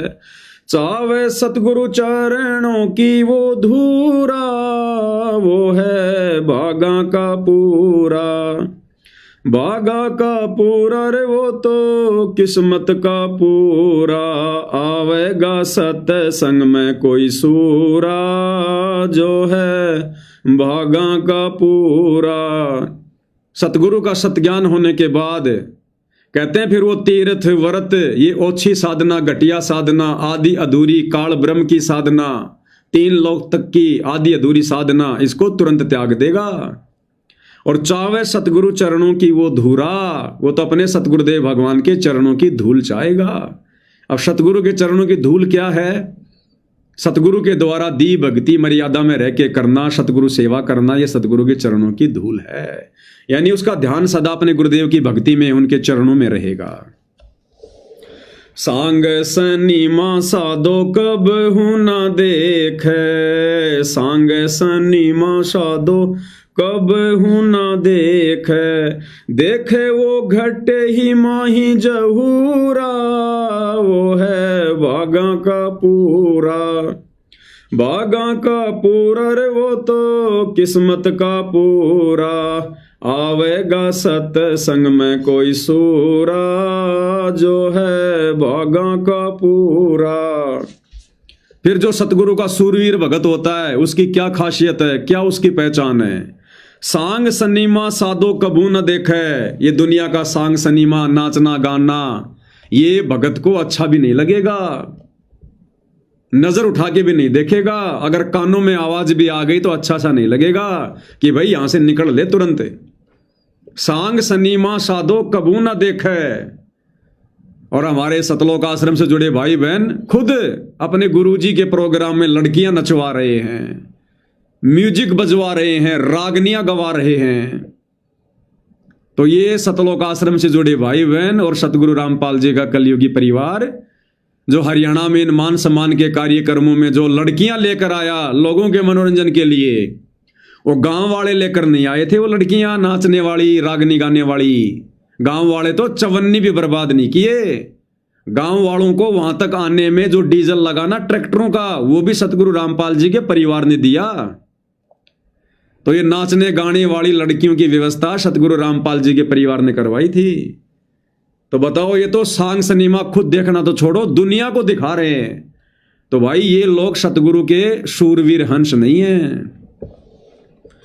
देखे वो घटे ही माही जहूरा, वो है भागा का पूरा। अब जो सतगुरु का सूरवीर भगत है, वो क्या देखता है? वो अपने घट के अंदर, अपने शरीर के अंदर वो भक्ति के नजारे देखता है। कैसे देखता है? सतगुरु की भक्ति करके, यानी उसको आनंद आएगा। वो सदा अपने सतगुरु की भक्ति में मस्त रहेगा। राम नाम की बूरा उसका आनंद लेता रहेगा, सदा सुमरण करता रहेगा। वो है सतगुरु का असली सूरवीर भगत है।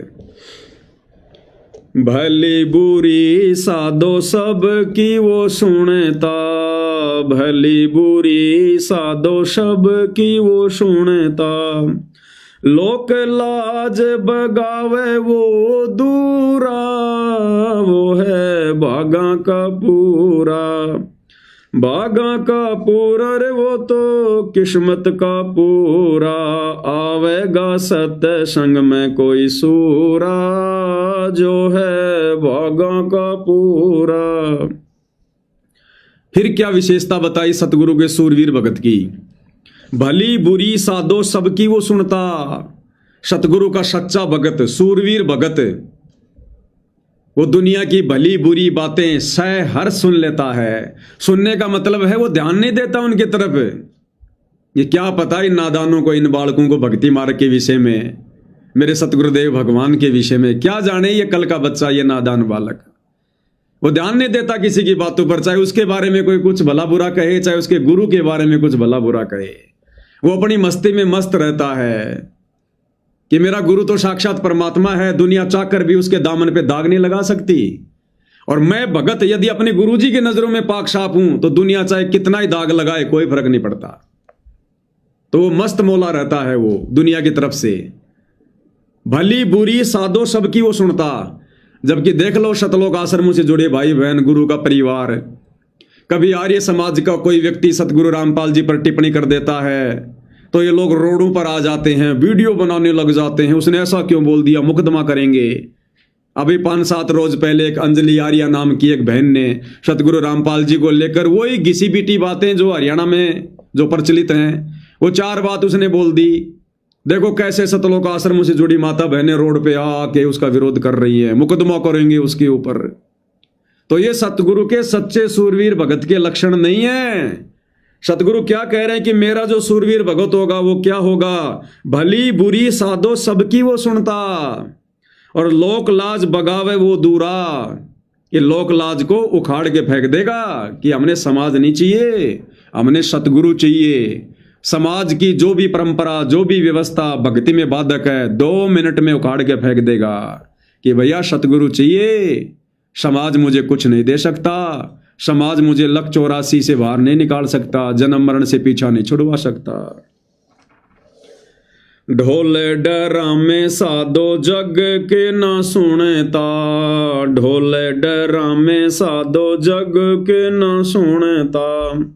सुने वो अनहद तूरा, जो है बागा का पूरा, बागा का पूरा रे वो तो किस्मत का पूरा, आवेगा सत्संग में कोई सूरा, जो है बागा का पूरा। फिर आगे क्या विशेषता बताई सतगुरु के सूरवीर संत की? ढोल ड्रामे साधो जग के ना सुनता। ये दुनियादारी के ढोल ड्रामे, नाचने गाने बजाने, इसमें भगत की रुचि नहीं होती है। और सतलोक आश्रमों से जुड़े भाई बहन, गुरु का परिवार, ये तो सतलोक आश्रमों में भी फिल्में बना बना के, गाने लगा लगा के, बैकग्राउंड में म्यूजिक लगा लगा के और भक्तों को सुना रहे हैं। अन्नपूर्णा मुहिम की रागनियां बनवा बनवा के, गाने बनवा बनवा के, गुरुजी के प्रोग्राम में बाहर से लड़कियां लाकर उनसे रागनी गवाई जा रही है, उनसे डांस करवाया जा रहा है। ये लोग सतगुरु के सूरवीर हंस नहीं हैं। ये पहचान बता रहे हैं गुरुदेव भगवान। ढोल ड्रामे साधो जग के न सुनता। इनके तो सतलोक आश्रमों में जगत वाले 150 ट्रैक्टर लेके ढोल बाजे बजाते हुए आते हैं और उनका ये सतलोक आश्रम वाले, गुरु का परिवार, उनका स्वागत कर रहे हैं।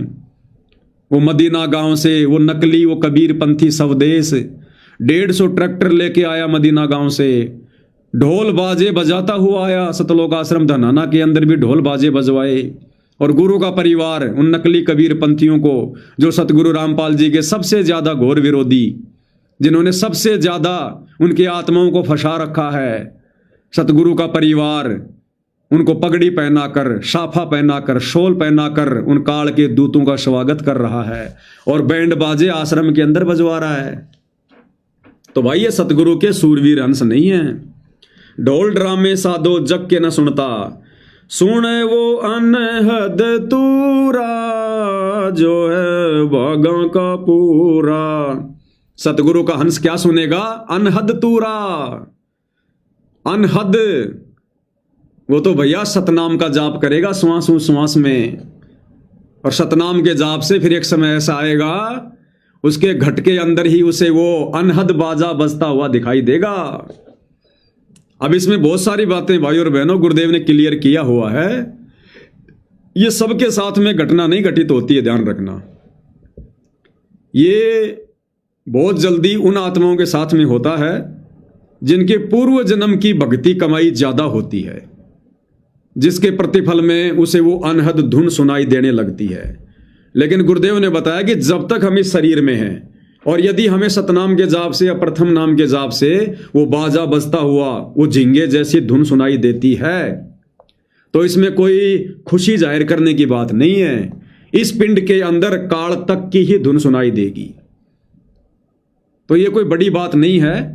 और जिसको नहीं सुनाई दे रही है तो गुरुदेव कहते हैं कि उसने चिंता करने की जरूरत नहीं है, उसने अपनी भक्ति पर ध्यान देना है। मोक्ष मंत्र से होगा, मोक्ष सुमरण से होगा, मोक्ष मर्यादित भक्ति से होगा, चाहे बाजे बजे चाहे बाजे ना बजे। जैसे पहले के समय में शादियां होती थी तो क्या पहचान होती थी कि भाई बैंड बाजे बज गए, ढोलक बज गए, भाई बारात आ गई, लड़का आ गया भाई, तो लड़की खुश हो जाती थी कि हाँ आ गया मेरा पति भाई। और आजकल क्या हो रहा है, आजकल कोर्ट में जाके शादियां कर रहे हैं, ना कोई बैंड बज रहा ना कोई बाजा बज रहा, और वो भी शादी हो रही है। तो जिसको ये बैंड बाजे वगैरह सुनाई देते हैं, दास को तो नहीं सुनाई देते हैं, अगर किसी भाई को सुनाई देते हैं कोई आवाज किसी भी प्रकार की सुमरण करते समय, तो उसमें हमने ज्यादा कोई खुश होने की आवश्यकता नहीं है। वो तो काल तक की धुन है, वो तो केवल इस बात का ये प्रमाण है कि आपकी भक्ति जमा हो रही है और आपके पास में पिछले जन्म की भी काफी आपके पास में भक्ति है। और इन बाजों को देखकर हमने भ्रमित नहीं होना है, अपनी मर्यादा नहीं तोड़ देनी है। खाली बाजे सुनने के चक्कर में ही सुमरण करने नहीं बैठना है, बल्कि कोशिश करे, गुरुदेव भगवान से प्रार्थना करे कि परमात्मा दास के ऊपर रजा करो परमेश्वर, मेरी भक्ति में किसी प्रकार की कोई बाधा ना हो।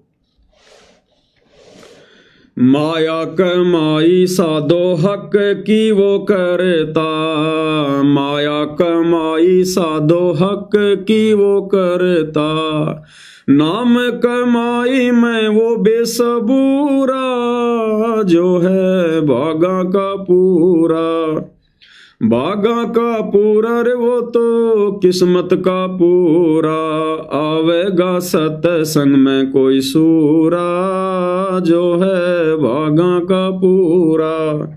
अब देखो कितनी बढ़िया शिक्षा दे रहे हैं गुरुदेव। सतगुरु अपने सूरवीर भगत की पहचान बता रहे हैं। नाम माया कमाई साधो हक की वो करता, माया कमाई यानी रोजी रोटी का धंधा बड़ी ईमानदारी से और मेहनत का करेगा, किसी का हिस्सा नहीं खाएगा, बेईमानी नहीं करेगा, चोरी जकारी रिश्वतखोरी काला बाजारी मिलावट ये नहीं करेगा। वो नेक नीति से काम धंधा करेगा, डरेगा भगवान से, हक हलाल की खाएगा। और नाम कमाई में वो बेसबूरा यानी रोजी रोटी के लिए धंधा तो सीमित करेगा, लिमिट करेगा। और नाम कमाई यानी सतगुरु ने जो मंत्र दे दिया, जो सेवा दे दी, जो भक्ति दे दी, उसमें वो बेसबूरा होकर लगा रहेगा। बेसबूरा यानी बेसबरा। जैसे कई लोग खाना खाते रहते हैं तो लोग क्या कहते हैं, भैया इतना ज्यादा बेसबरा क्यों हो रहा है, पेट तो तेरा ही है, लिमिट का खा। बेसबरा यानी खाए जा, सबर ही नहीं, संतोष ही नहीं। तो कहते हैं जो सतगुरु का सच्चा भगत होगा, नाम कमाई में वो बेसबूरा होगा कि कर लूं मंत्र जाप जितने हो जाए उतने, कर लूं सेवा जितनी भगवान की हो जाए उतनी, सत्संग सुनने बैठ गया तो सुनता ही रहेगा, सुन लूं। बेसबूरा, उसको पता है कि ये कमाई मेरे काम आएगी, ये मेरा असली धन जमा हो रहा है। तो भाई और बहनों, पूज्य गुरुदेव भगवान के आशीर्वाद से आज की सत्संगति में केवल इतना ही। कल विशेष संदेश नंबर 31 पर गुरुदेव भगवान की महिमा करेंगे। तब तक पूज्य गुरुदेव भगवान हम सबको आज्ञा दे, आशीर्वाद दे, सद्बुद्धि दे, हमारा मार्गदर्शन करे, भ्रम ने भटकने से बचाए।